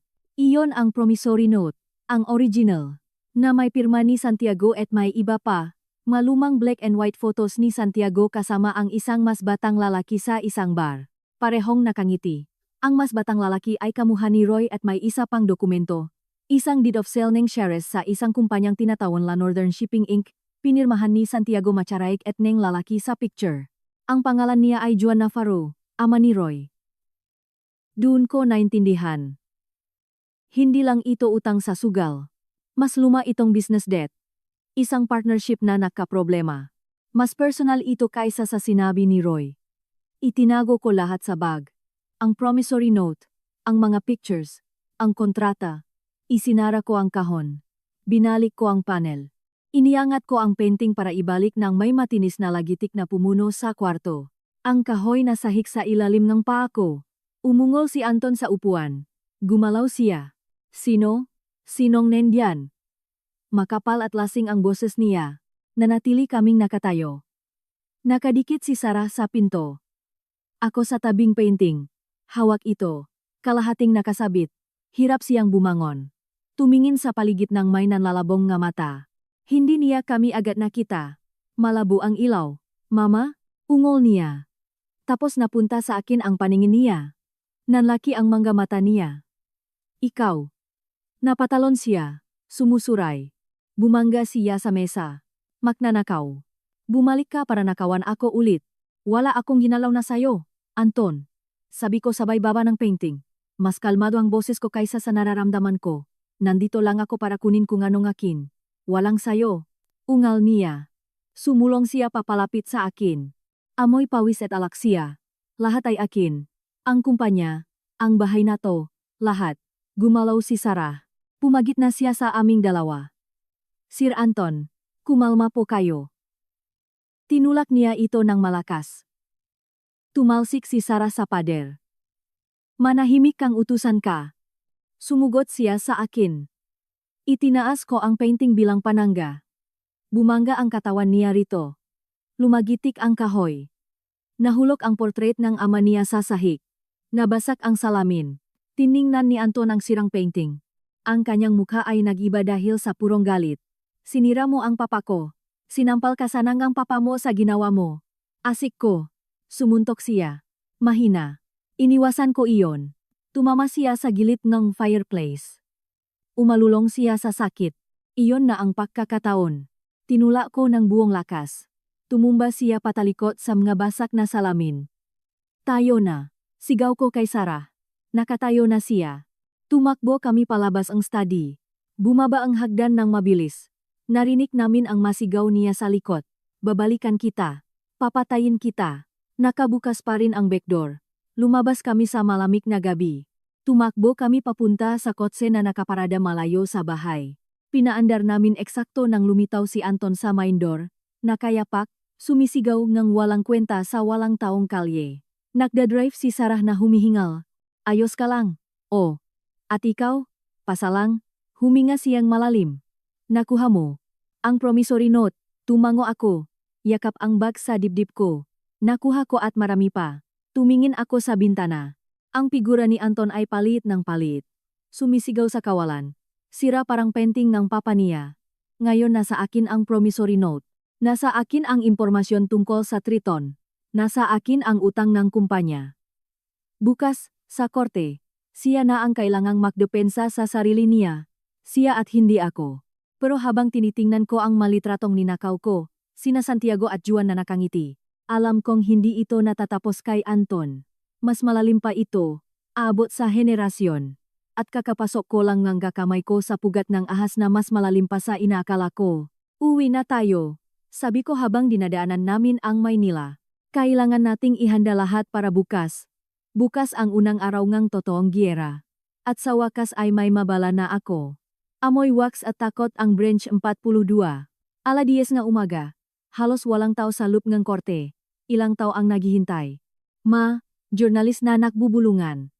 Si Edgardo. Perpekto sa kanyang gray suit, nirerepaso ang mga papel. Dumating si Anton ng 5 minutong late. Kasama niya ang abogado niya, isang bata na arogante ang dating. Hindi siya tumingin sa akin. Umupo siya sa kabilang side ng kwarto. Ang tensyon ay parang bakal na nakabanat sa pagitan namin. Pumasok ang judge. Matandang lalaki. Pagod ang muha. Your Honor. Appearances para sa kasong Macaraig versus Cruz for preliminary injunction. Ang abogado ni Anton, isang Mr. Velasco, ang unang tumayo. Your Honor, hinihiling namin ang agrang pag-freeze ng mga assets ng respondent na si Nadine Cruz. Gumawa siya nga mapanlinlang na pagubos ng mga conjugal funds ng kumpanya. Nagdudulot ng matinding pinsala sa kliyente ko. Ipinipresenta namin bilang ebidensya ang ngabang transfers na ito. Nagbigay siya ang kopya. Kalmadong tumayo si Edgardo. Your Honor, ang mga transfers na iyon ay sumasangayon sa isang malinaw na contractual right, ang Clause 12B ng Prenuptial Agreement, na nagbibigay sa kliyente ko ng karapatang i-withdraw ang kanyang contribution sa oras na may marital disloyalty o fraudulent management. Ang hindi pa namin nakikita ay ang patunay, ang diumanoy, pamimilit na pirmahan ang nasabing clause. Namula, si Velasco. Ang patunay ay ang konteksto, Your Honor. Isang one-sided clause na idinraft ng ama ng respondent at ipinilit sa isang batang nobyo. Ang kliyente ko ay 32 years old at may MBA mula sa Harvard nang pirmahan niya iyon. Putol ni Edgardo ng masungit. Gayunpaman, hindi tungkol sa clause na iyon ang dapat nating pag-usapan ngayon, kundi tungkol dito. Iniangat ni Edgardo ang isang sobre. Ipinipresenta namin bilang patunay ng fraudulent management na nagja-justify sa clause, isang promissory note na pinirmahan ng amang complainant, si Santiago Macaraig. Isang utang sa sugal na kinilala ng notaryo, na sadyang itinago ng complainant na si Anton Macaraig sa conjugal partnership at samga nagpapautang sa kanyang kumpanya. Isang bulungan ang umikot sa korte. Namutla si Anton, hindi totoo yan, sigaw niya na nakatayo. Silence in the court. Hinampas ng judge ang gavel. Tiningnan niya si Edgardo, patinging ng dokumento. Nagpasahan ang promissory note hanggang makarating sa judge. Pinag-aralan niya ito. Tapos tiningnan niya si Anton. Mr. Macaraig, kinikilala niyo ba ang pirmang ito? Lumunok si Anton. May binulong ang abogado niya. Pirma. Ijaneneka papa ko. Ang personal na utang ay walang kinalaman sa kumpanya. Umabot ito kasama ang interes ng higit sa 90 milyon pesos, pagpapatuloy ni Edgardo. Isang utang na malapit ng McDue. Na sinubukan ng complainant na bayaran gamit ang assets ng kumpanya na, tandaan natin, ay kalahati ng kliyente ko. Iyon, Your Honor, ay hindi lang concealment. Isa itong misappropriation. Kumunot ang nunang judge. Mayroon pa ba kayong iba? Opo, Your Honor. Nilapag ni Edgardo ang hard drive sa mesa. Nga recordings kung saan nakikipagsapwatan ang complainant na isabotahe ang mga kontrata ang sarili niyang kumpanya para pababain ang halaga nito. Mga emails. Transfer sa accounts abroad, isang buong network ng embezzlement na nagdala sa kumpanya sa suspension of payments. Hindi ito ginawa ni kliyente ko. Natuklasan niya ito at kumilos para protektahan ang kanya. Nanlamig ang paligid. Balif na nakte-take down notes ang mga journalist. Tulala si Anton, nakatitik sa hard drive na parabang isa itong ahas. Humingangang malalim ang judge. Sige. Dahil sa bigat ng mga ipinakita at ang matibay na ebidensya, dinedeni ko ang request na i-freeze ang assets ng respondent na hiningi ng complainant. Sa kabilang banda, iginagawad ko ang preliminary injunction na hinihiling sa counterclaim. Tiningnan niya si Anton. Inuutusan ko ang preliminary attachment sa mga pribadong ari-arian ni Mr. Anton Macharaeg na nakakahalaga ng 90 milyon pesos bilang garantiya ng nakadokumentong utang at inabisuhan siya bilang iniimbestigahan para sa posibleng krimen ng fraudulent administration. Ang nga pulis ay nasa labas para kunin ang statement niya. Napabagsak si Anton sa upuan. Nagsimulang magprotesta ang abogado niya, pero nakatayo na ang judge. Session adjourned. Next hearing. After 15 days. Sa loob wala pang isang minuto. Tapos na ang lahat. Pinisil ni Edgardo ang braso ko. Good. Very good. Ngayon labas na tayo rito. Mabilis. Lumabas kami ng courtroom. Sa hallway. Sumugod ang mga journalist. Mrs. Cruz, may comments po ba kayo? Katapusan na bang mga makaraeg? Si Edgardo ang naging shield ko. No comments. Nasabi na lahat sa lumang korte. Sumunod si Anton sa labas. Pinalilibutan ang dalawang pulis. Pagdaan sa tabi ko, huminto siya. Puro galit ang tingin niya. Parang hayop, hindi ka pa nananalo. Dumura siya ng pabulong. Para sa akin lang. Hindi pa nga. Nagtuloy ako sa paglalakad. Mabilis ang tibok ng puso ko. Pero dahil sa ginhawa, napanalo namin ang unang laban. Ang pinaka-importante. Sa kalsada, pagkasakay sa kotse, nakangiti si Sarah. Ajan. Embargo para sa kanya at investigasyon. Sabi ko sabay buntong hininga ng malalim. Ngayon ang susunod, Roy Navarro. Kailangan nating isara ang deal na iyon. Babayaran mo ba siya? Wala akong choice. Kailangan kong mawala ang utang na iyon at kailangan ko ang impormasyon niya tungkol sa Triton. Tiningnan ko ang relo halos tanghali na. Naghihintay ng sagot si Roy. Tinawagan ko ang number na binigay niya. Sumagot agad. Ginang Cruz, nakapagdesisyon na ba kayo? 60 milyon. Pero gusto kong makita tayo. Physical exchange. Ang pera para sa promissory note at para sa buong impormasyon sa isang public place. Sige. Sa Luneta Park malapit sa Rizal Monument. Alas 5. Pumunta kang mag-isa. Sasama ang sekretarya ko. Non-negotiable. Isang pause. Sige. Pero maiwan siya sa likod. Binaba niya. Mabagal lumipas ang maoras. Sa apartment, nirebisa namin ulit ang lahat ng impormasyon ni Liza, Klaus Reinhardt, Triton Capital, ang kanilang modus operandi. Sila ay efficient, walang awa, at ngayon ay galit. 4:30 PM. Nasa Luneta na kami. Presko ang hapon. Maraming tao sa parka. Isang magandang lugar. Mahirap mag-set up ng trap. Lumapit kami sa malaking monumento. Nandun na si Roy. Nakaupo sa isang bench. Nagbabasang diaryo. Umupo ako sa tabi niya.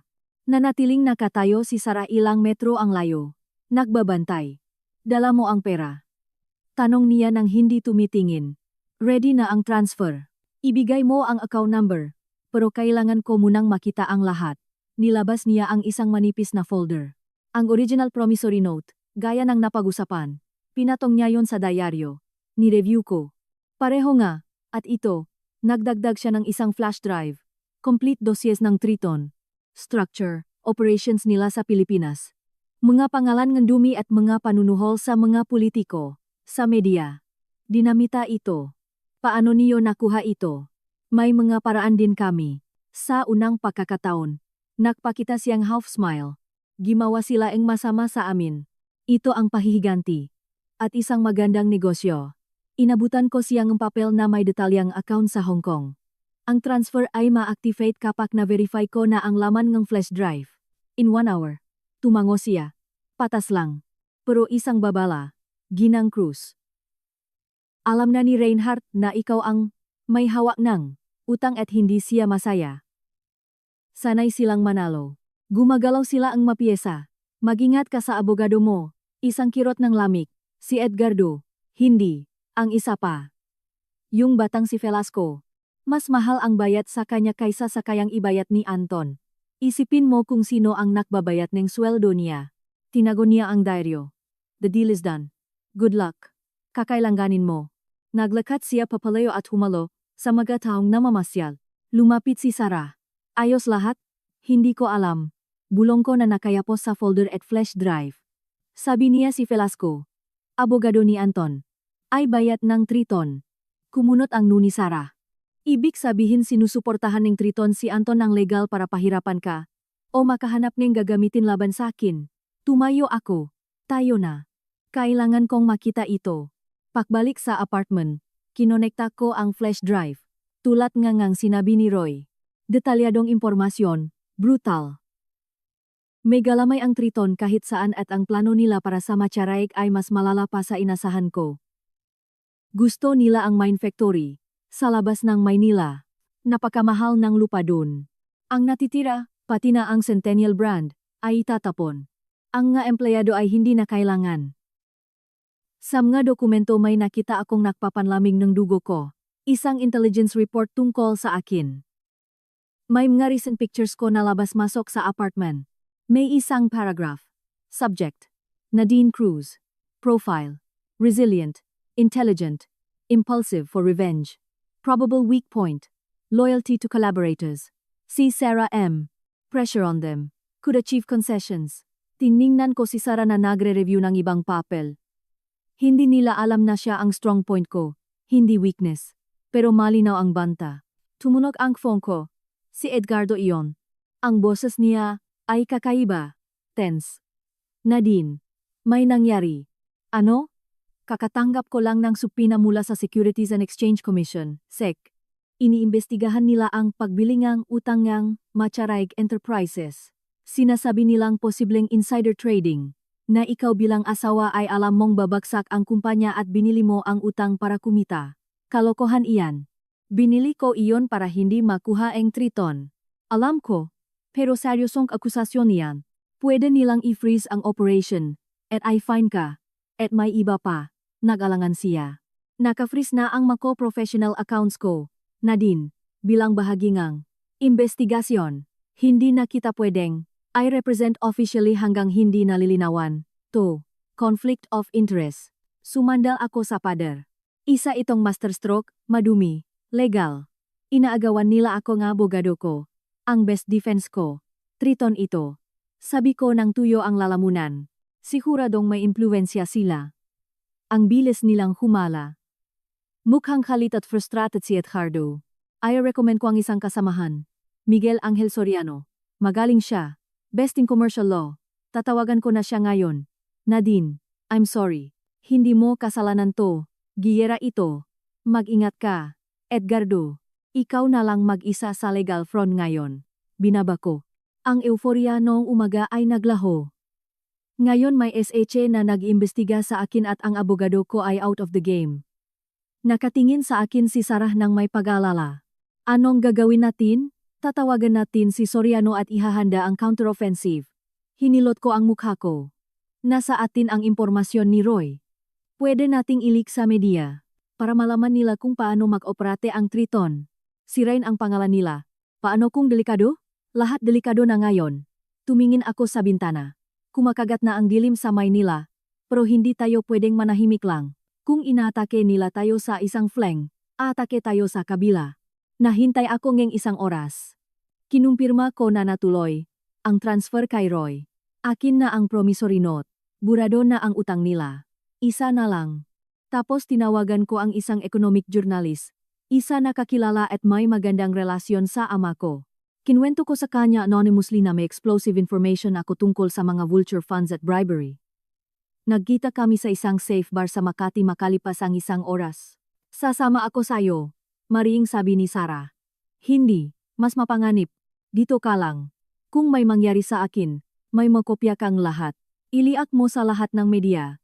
Gusto niyang magprotesta. Pero tumango siya. Magingat ka.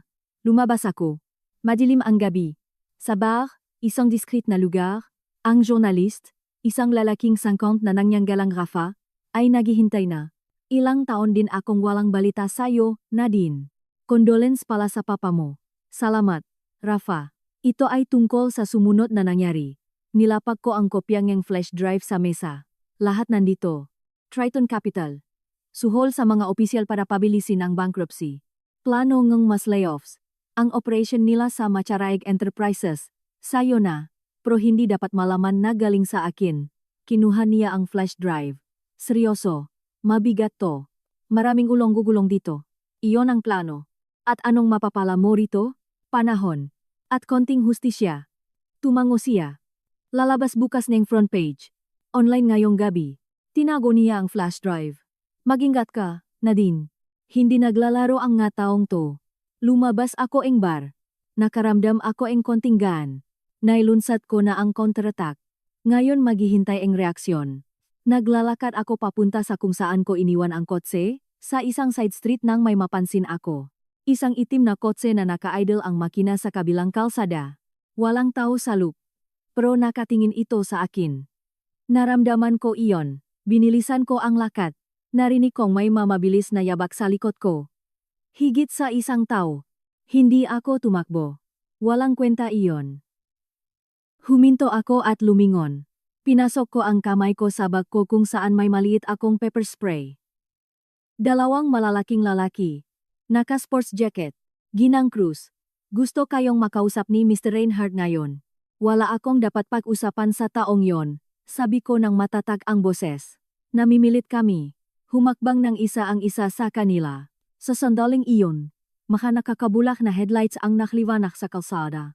Isang kotse ang pumreno ng malakas sa tabi ko. Bumaba ang bintana. Si Sarah. Sakay. Sigaw niya. Hindi na ako nag-isip. Binuksan ko ang pinto at sumakay. Umarangkada si Sarah bago pa man may sara ang pinto. Umatras ang dalawang lalaki. Sa rearview mirror nakita ko silang sumakay sa itim na kotse. Paano mo nalaman? Humihingal ako habang naksi-seatbelt.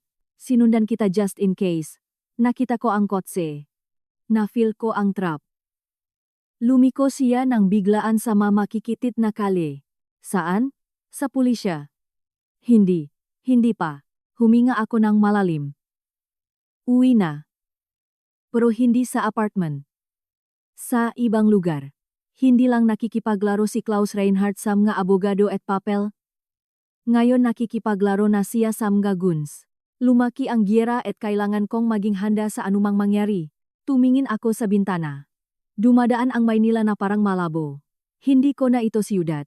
Isa na itong chessboard at ako ang pirasong ayaw magpahuli. Bukas sasabok ang balita at magbabago ulit ang lahat. Pero sa ngayon, iisa lang ang importante.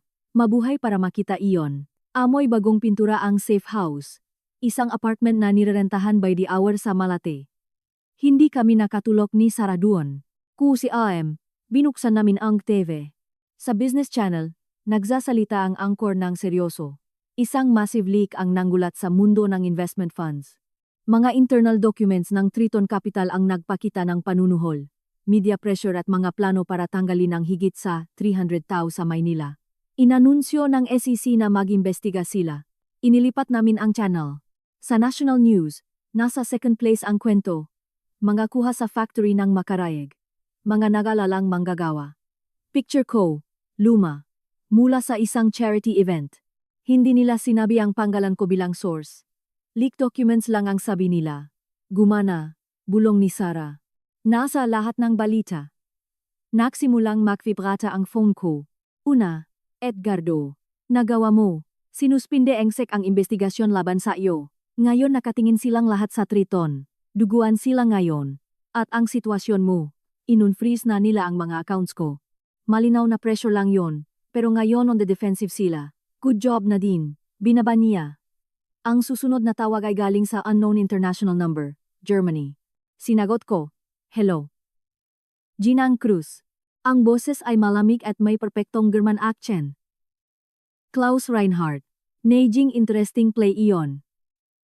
Magastos, pero interesting. Mr. Reinhardt, wala po tayong dapat pag-usapan. Tingin ko meron. Sinira mo ang reputasyon ko. Pwede kong sirain ang buhay mo, pero isa akong businessman. Mas gusto ko ng deal. Umupo ako sa dulo ni Hakama. Lumapit si Sarah para makinig. Walang possible deal. Makinig ka. Ikaw ang principal creditor ni Hamakaraeg. Bibiling ko ang utang na yung sa nominal value. Hindi, may discount. Bibigyan kita ang 100 milyon piso. Itatago mo ang trust fund mo. Babayaran mo ang nga abogado mo at mawawala ka na. Generous na offer iyan. Generous nga. Masyado. Kapalit ng ano? Kapalit ng pag-urong ng lahat ng kaso. Pagsasabing minanipula ang nga documents at hindi na muling mangingialam sa nga negosyo ko. At ang nga workers sa factory? Ang plano mong tanggalin sila? Isang tuyong tawa. Mike Lee. Ginang Cruz, hindi ito NGO, kumpanya ito. Kailangan gumawa ng mahihirap na desisyon. Pero may concession ako sa'yo. Iikip ko ang 100 na essential. 100 out of 300? 100 pamilyang sisirain. Hindi. Naging malamig na parang yelo ang kabilang linya. Kung ganun, tuloy ang giyera. Pero alamin mo to, inimbestigahan ko lahat tungkol sa iyo. Ang nanay mo namatay sa cancer. Ang papa mo inatake sa puso. Nakakalungkot na bagay. Madaling masira ang buhay, hindi ba? Malinaw at direkta ang banta. Kung gagalawin mo ko, hindi na kailangan. May ibang paraan para manakit. Isipin mo ang tapat mong sekretarya. Halimbawa, Sarah, di ba? May nanay sa Baguio. May sakit. Binaba niya. Iniwan ko ang phone sa kama.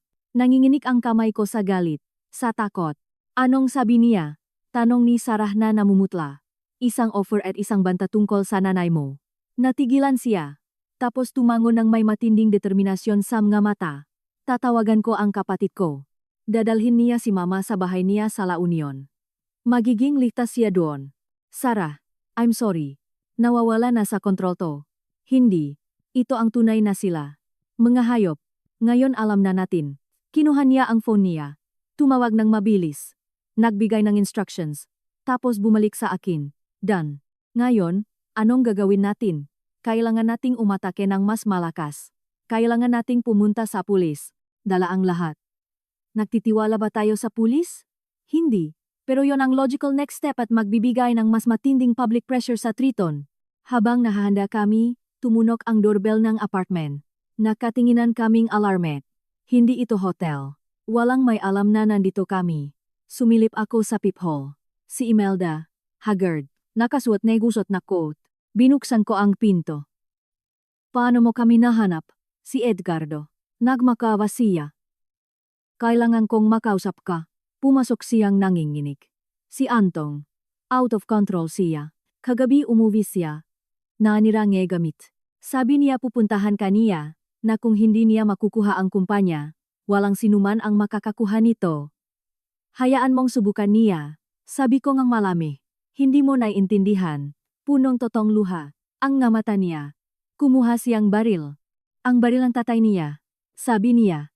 Unahin niya muna yung bagong abogado at tapos ikaw. Isang butas ang bumukas sa sikmura ko. Baril. Oh. At umalis siya kanina pang isang oras. Hindi ko alam kung nasaan siya. Parang awa mo na. Tumawag ka ang pulis. Hawak na ni Sarah ang phone. Tinawagan niya ang number ni Edgardo. Walang sumasagot. Tinawagan ang cellphone niya. Wala rin. Tinawagan ang opisina niya. Kinakabahan ang sumagot na sekretary. Umalis si ate. Rojas kalahating oras na ang nakakalipas. May appointment siya sa bagong client. Hindi pa bumabalik. Sino? Hindi ko alam. Isang Mr. Velasco ata. Abogado ni Anton. Obvious ang patibong. Kailangan nating pumunta roon. Sabi ko sabay kuha ng coat. Hindi. Hinawakan ako sa braso ni Imelda. May baril siya. Baliw siya. Hayaan mong pulis ang pumunta. Paano kung kasama na niya si Edgardo? Paano kung hostage na niya to? Inalis ko ang kamay niya. Umuwi ka sa bahay ninyo. Makulong ka. Tumawag ka rin ng pulis. Sabihin mong may baril ang anak mo at delikado siya. Ibigay mo ang address ng opisina ni Edgardo. Tumango siyang takot na takot. Tumakbo palabas kaming dalawa ni Sarah. Ang biyahe papunta sa opisina ni Edgardo sa Makati ay parang bangungot. Traffic lights. Bawat segundo ay mahalaga. Bali magmaneho si Sarah. Paano kung huli na? Tanong niya na basak ang boses. Hindi. Nakarating kami. Lumang office building. 2 hakbang sa hagdanan paakyat. Nakabukas ang pinto ng opisina ni Edgardo. Sa loob, tahimik. Tapos isang boses, matinis at baliw kay Anton. Lahat ng to ay kasalanan niyo, Edgardo. Kayo at ang kliyente niyo. Sumilip kami ng maingat. Nakaupo si Edgardo sa silya niya. Hindi gumagalaw. Maputla. Nakatayo si Anton. Nagwawasiwas ang lumang pistol. Si Velasco, ang abogado, ay nanginginig sa isang sulok. Anton, walang kwenta to. Kalmadong sabi ni Edgardo. Ibaba mo ang baril. Lahat na ayos. Walang pwedeng ayusin. Kinuha nila lahat sakin. Kumpanya ko, pera ko. Pati nanay ko takot sakin. Nakita ko ang timing. Na-distract si Anton. Nakatutok ang baril kay Edgardo. Pero malayo ang tingin niya. Tiningnan ako ni Sarah. Nagtatanong ang mamata. Tumango ako. Kinuha niya ang phone niya. At tahimik na nag-record. Napaka-crucial na ebidensya iyon. Hindi naging iyo kailanman ang kumpanya. Anton, sabi ko pagpasok sa kwarto. Ang boses ko ay kakaibang kalmado. Kay papa mo iyon. Tapos naging akin. Pinamahalaan mo lang at ginawa mo iyon ng napakasama. Lumingon siya. Nakatutok na sa akin ang baril. Pulang-pula ang nga mata niya. Ikaw. Ang lakas ng loop mong pumunta rito. Dahil tapos na to ngayon. Humagbang ako palapit. Ibaba mo yung baril. O paputukin mo. Pero kapag binaril mo ko, hindi ka lang makukulong dahil sa fraud. Makukulong ka dahil sa murder. At makikita ngang buong Pilipinas kung paano nagtapos ang dakilang Anton Macharaek bilang isang karaniwang kriminal. Manahimik ka. O ano? Babarilin mo ko. Sige. Pero isipin mo. Makikita ka nganay mo sa diaryo. Hindi bilang negosyante. Kundi mamatay tao. Isang baliw. Iyon ang magiging pamana mo. Nangingini ang kamay niya. Bumaba ang 1 sentimetro ang baril. Hindi. Ayoko. Alam ko. Mas malumanay kong sabi. Gusto mong maging makapangyarihan tulad ng papa mo. Pero sugarol ang papa mo, Anton. Isang sugarol na natalo pati dangal niya. Ginaya mo lang siya. Huwag mong pag-usapan ang papa ko. Mahinang tao siya. Nagsinungaling ako ng malupit. At ikaw, mas mahina. Dahil kahit papaano may tapang siyang aminin ang utang niya. Ikaw itinatago mo parang bata. Isang hikbi ang nakawala sa lalamunan niya. Mas bumaba pa ang baril. Mabagal na tumayo si Edgardo. Anton, sabi ni Edgardo sa boses parang tatay. Akin na ang baril. Tapos na to. Ayaw mong gawin to. Sa sandaling iyon narinig ang malalayong sirena, pero papalapit na. Tumingin si Anton sa bintana. Na-distract. Iyon ang segundong kailangan namin. Si Sarah, na dahan-dahang lumapit sa gilid, ay nagbatongang, mabigat na crystal paperweight sa kamay ni Anton. Tumalsik ang baril. Gumulong sa sahig. Tumalon ako rito. Kinuha ko, mabigat, malamig. Sumigaw si Anton at sinunggaban ako. Pero pinigilan siya ni na Edgardo at Flasco. Bitawan niyo ko. Akin yon. Akin ang lahat. Bumukas ang pinto. Pumasok ang 2 naka-uniformeng pulis. Hawak ang mabaril. Pulis. Walang gagala. Mabilis nangyari ang lahat. Explanations. Ang baril sa sahig. Ang recording ni Sarah. Si Velasco, ang abogado, na nagdadailan na nandun lang siya para mamahitan. Nawala siyang alam sa baril. Dinala nila si Anton, nakaposas, umiiyak, sumusuko. Bago siya lumabas, tiningnan niya ako. Wala nang galit, tanging walang hanggang kawalan. I'm sorry, Nadine, bulong niya. Tapos dinala na nila. Kumuhang statement ang pulis. Si Edgardo, nakalmado na ngayon, ang nagpaliwanag ng lahat. Binigay ni Sarah ang recording. Isa itong hindi matatangging ebidensya en pagbabanta at illegal possession of firearms. Nang umalis sila, bumalik ang katahimikan sa kwarto. Nagsalin si Edgardo ng konyak na nanginginig ang kamay. Salamat, Nadine. Niligtas mo ang buhay ko. Niligtas natin ang isa't isa, Edgardo. Binago nito ang lahat. Dahil dito, guho na ang kaso ni Anton. At dahil sa ongoing investigation sa Triton. Uminom siya. Pwede na nating kunin ang lahat. Tiningnan ko si Sarah. Maputla siya pero matatag. At ngayon, tanong niya, ngayon babalik tayo sa pag-atake ng mas malakas. Lumingon ako kay Edgardo. Magsampa tayo ng formal. Nakaso laban kay Klaus Reinhardt para sa coercion at threats gamit ang recording ng tawag niya at mga documents ni Roy. Mapangganib to. Wala na kong pakialam. Lumagpas na siya sa linya. Ako rin. Tumunog ang phone ko. Si Roy Navarro. Ginang Cruz. Mabilis ang nga pangyayari ngayong araw. Napanood ko sa balita. Anong gusto niyo? Mag-alok ng alyansa. Bilib ang boss ko. Napabagsak niyo ang Triton. Sa kahihiyan. Malaking bagay yon. Gusto naming mag-propose ng business. Isang partnership. May capital kami. Nasa inyo ang utang at may lakas kayo ng loob. Anong presyo? 50%. Kami ang mag-inject ng capital. Sasalbahin ang kumpanya. Isasalba ang brand. Ikaw ang magpapatakbo. Alisin natin ang Triton ng tuluyan. Seryosong offer ito.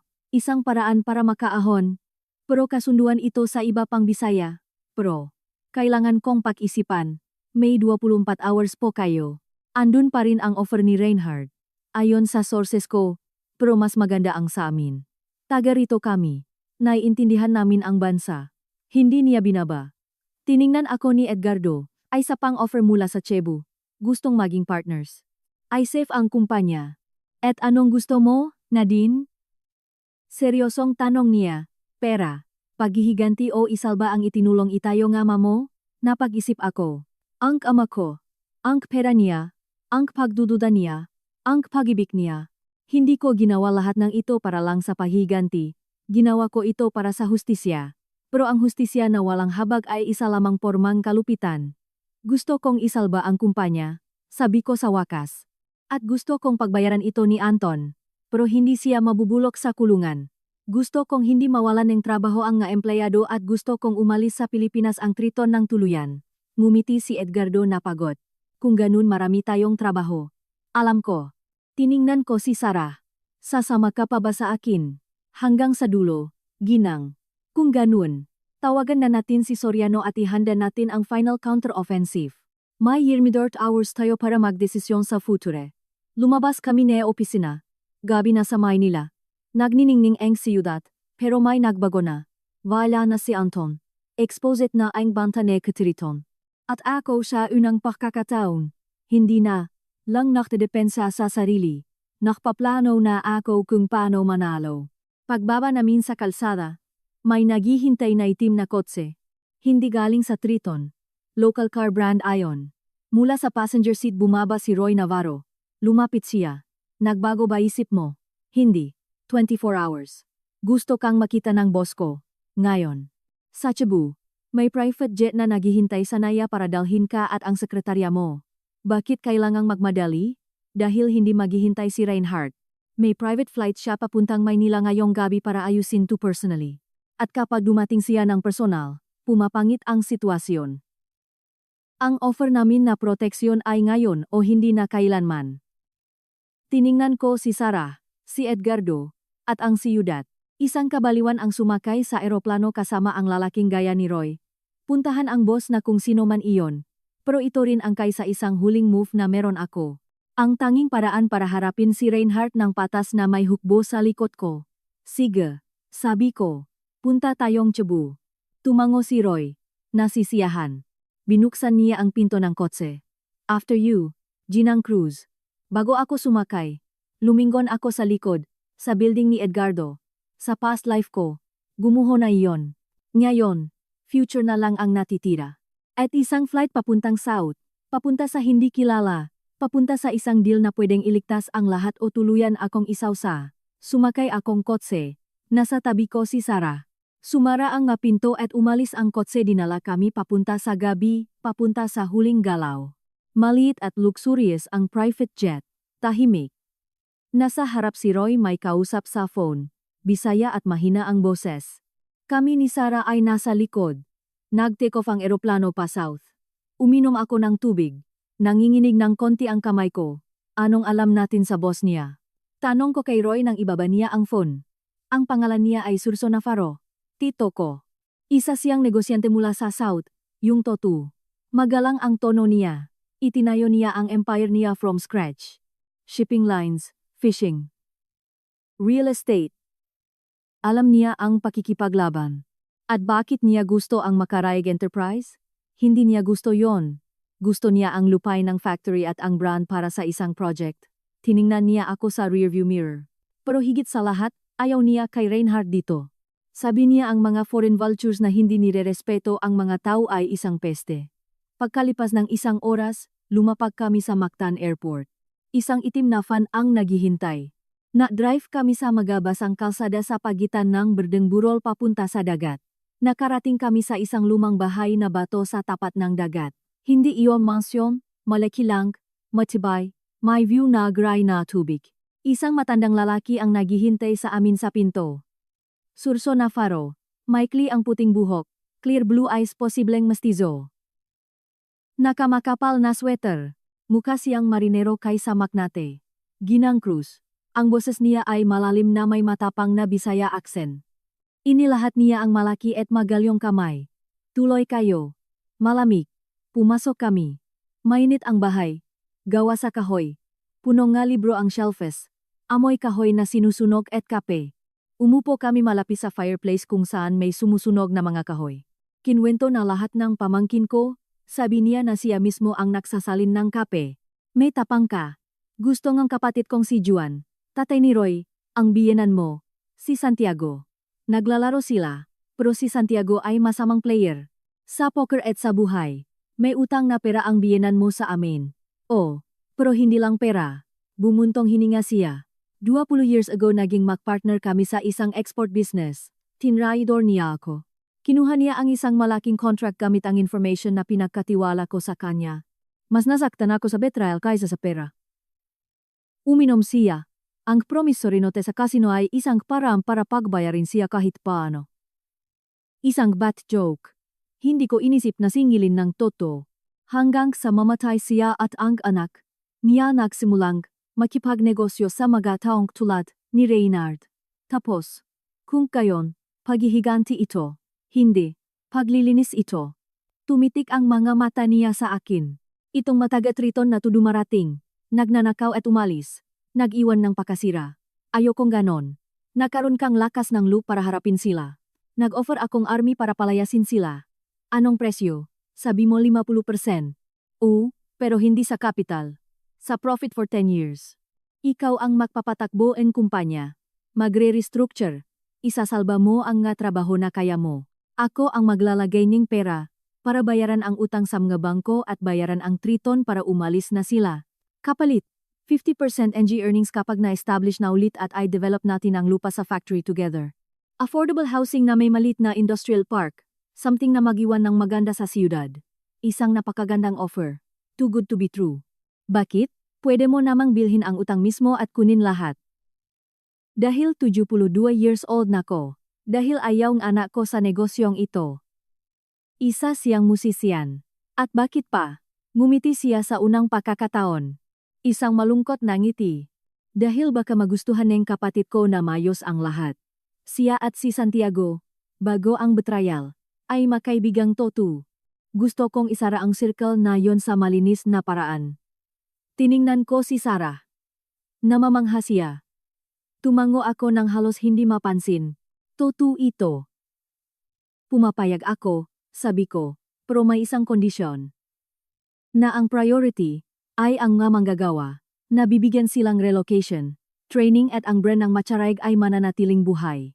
Iyon man lang ang pinakamaliit kong utang sa magkataong nagtrabaho para sa pamilya ko. Tumango si Surso. Deal. Maywan si Roy sa Maynila. Siya ang magiging liaison mo. Siya ang magbabayad. Kakausapin ko si Reinhard. May contacts ako sa Frankfurt. Bibigyan ko siya ang offer na hindi niya pwedeng tanggihan. Ibenta ang utang na may maliit na profit at umalis na. O kung hindi lulubugin natin siya sa Asia sa mga nalalaman natin. Tingin mo tatanggapin niya? Oh, dahil higit sa lahat practical na tao siya at dahil hindi ako babaeng kaya niyang takutin. Tumayo siya. May deal na tayo. Ngayon kailangan niyo nang bumalik. Ihahatid kayo ni Roy. Bukas ng umaga, mag-uumpisa tayo. Ang biyahe pabalik ay isang solid blur. Plano. Nagbigay si Roy ng details. Paglapak sa Maynila gabi na, pero iba na ang pakiramdam ng lungsod. Hindi na ito enemy fortress. Kinaumagahan, mabilis ang galaw ng lahat. Dumating si Roy sa opisina ni Edgardo dala ang tseke para bayaran ang utang sa bangko. Tapos tinawagan namin si Klaus Reinhardt. Conference call. Kinausap siya ni Surso sa German. Perpekto. Malamig at prangka. Ang offer.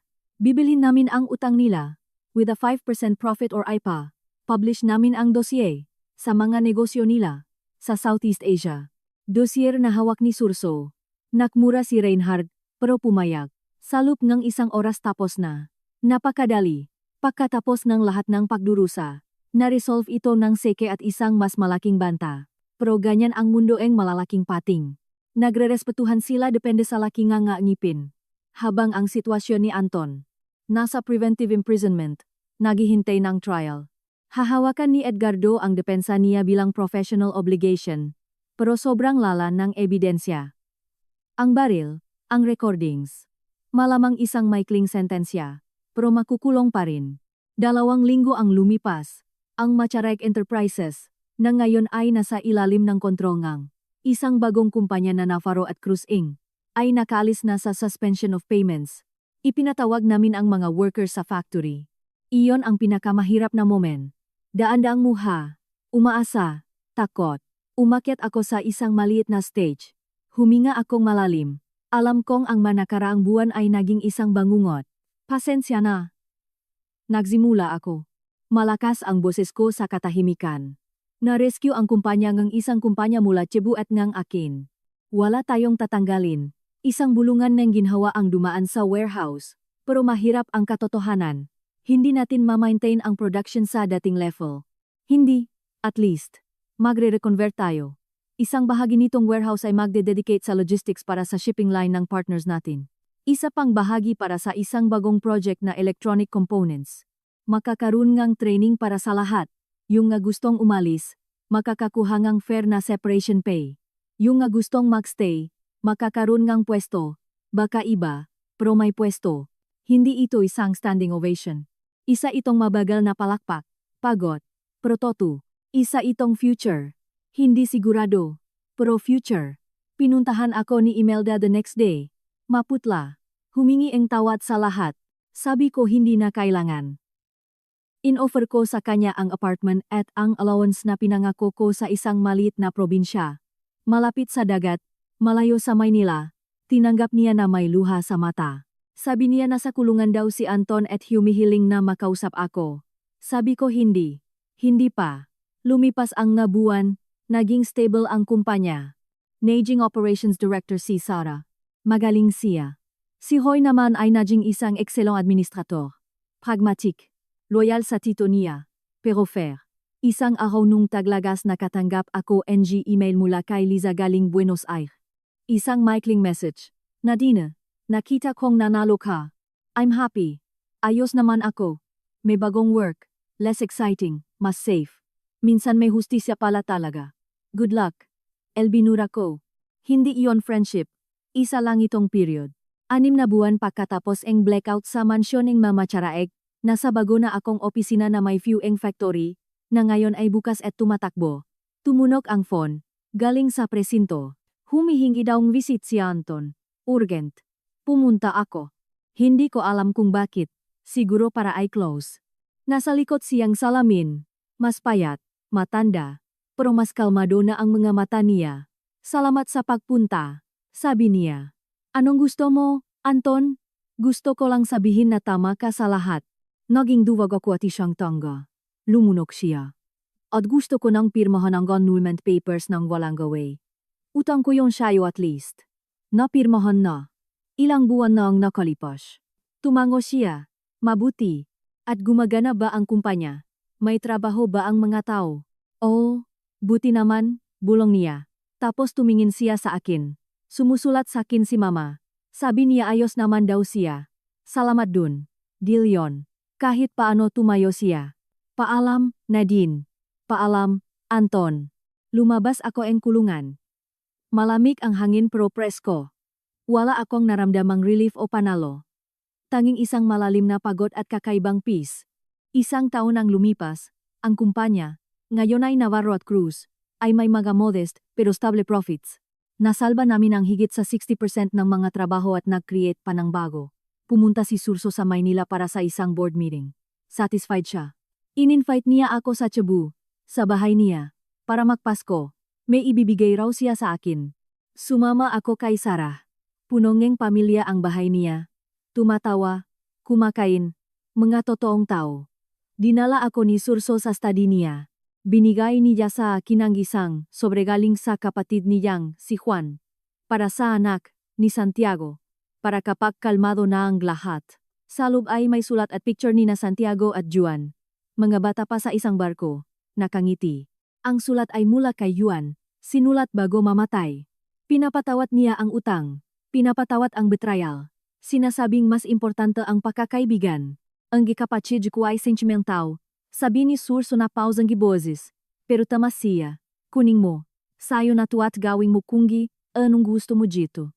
Itinago ko ang gisulat. Kinaumagahan, Binisita ko si Anton.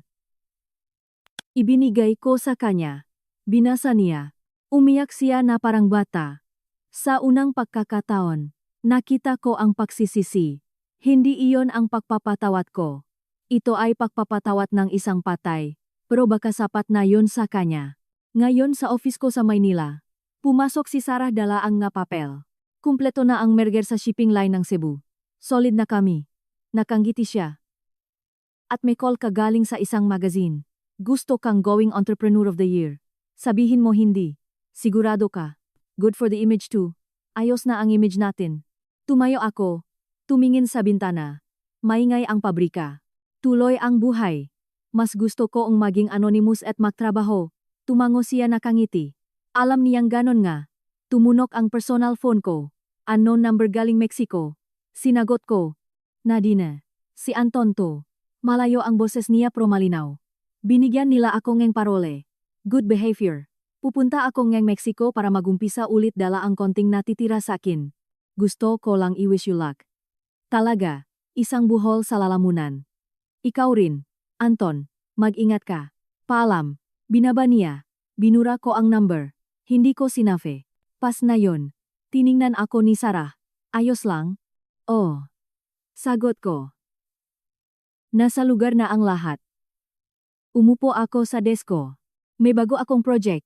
Isang foundation na gusto kong itayo para mag-advise sa makababayhan na huwag gawin ang makapakamali ko, o kung gawin man nila, para alam nila kung paano lumaban. Sa labas, sumisikat ang araw ngang Maynila sa lungsod, isang lungsod na hindi na battlefield. Ito ang lungsod ko, ang tahanan ko. Nawalan ako ngang marami, at mas marami pa akong nakuha. Hindi siguro iyon happiness. Isa itong bagay na masolid, peace.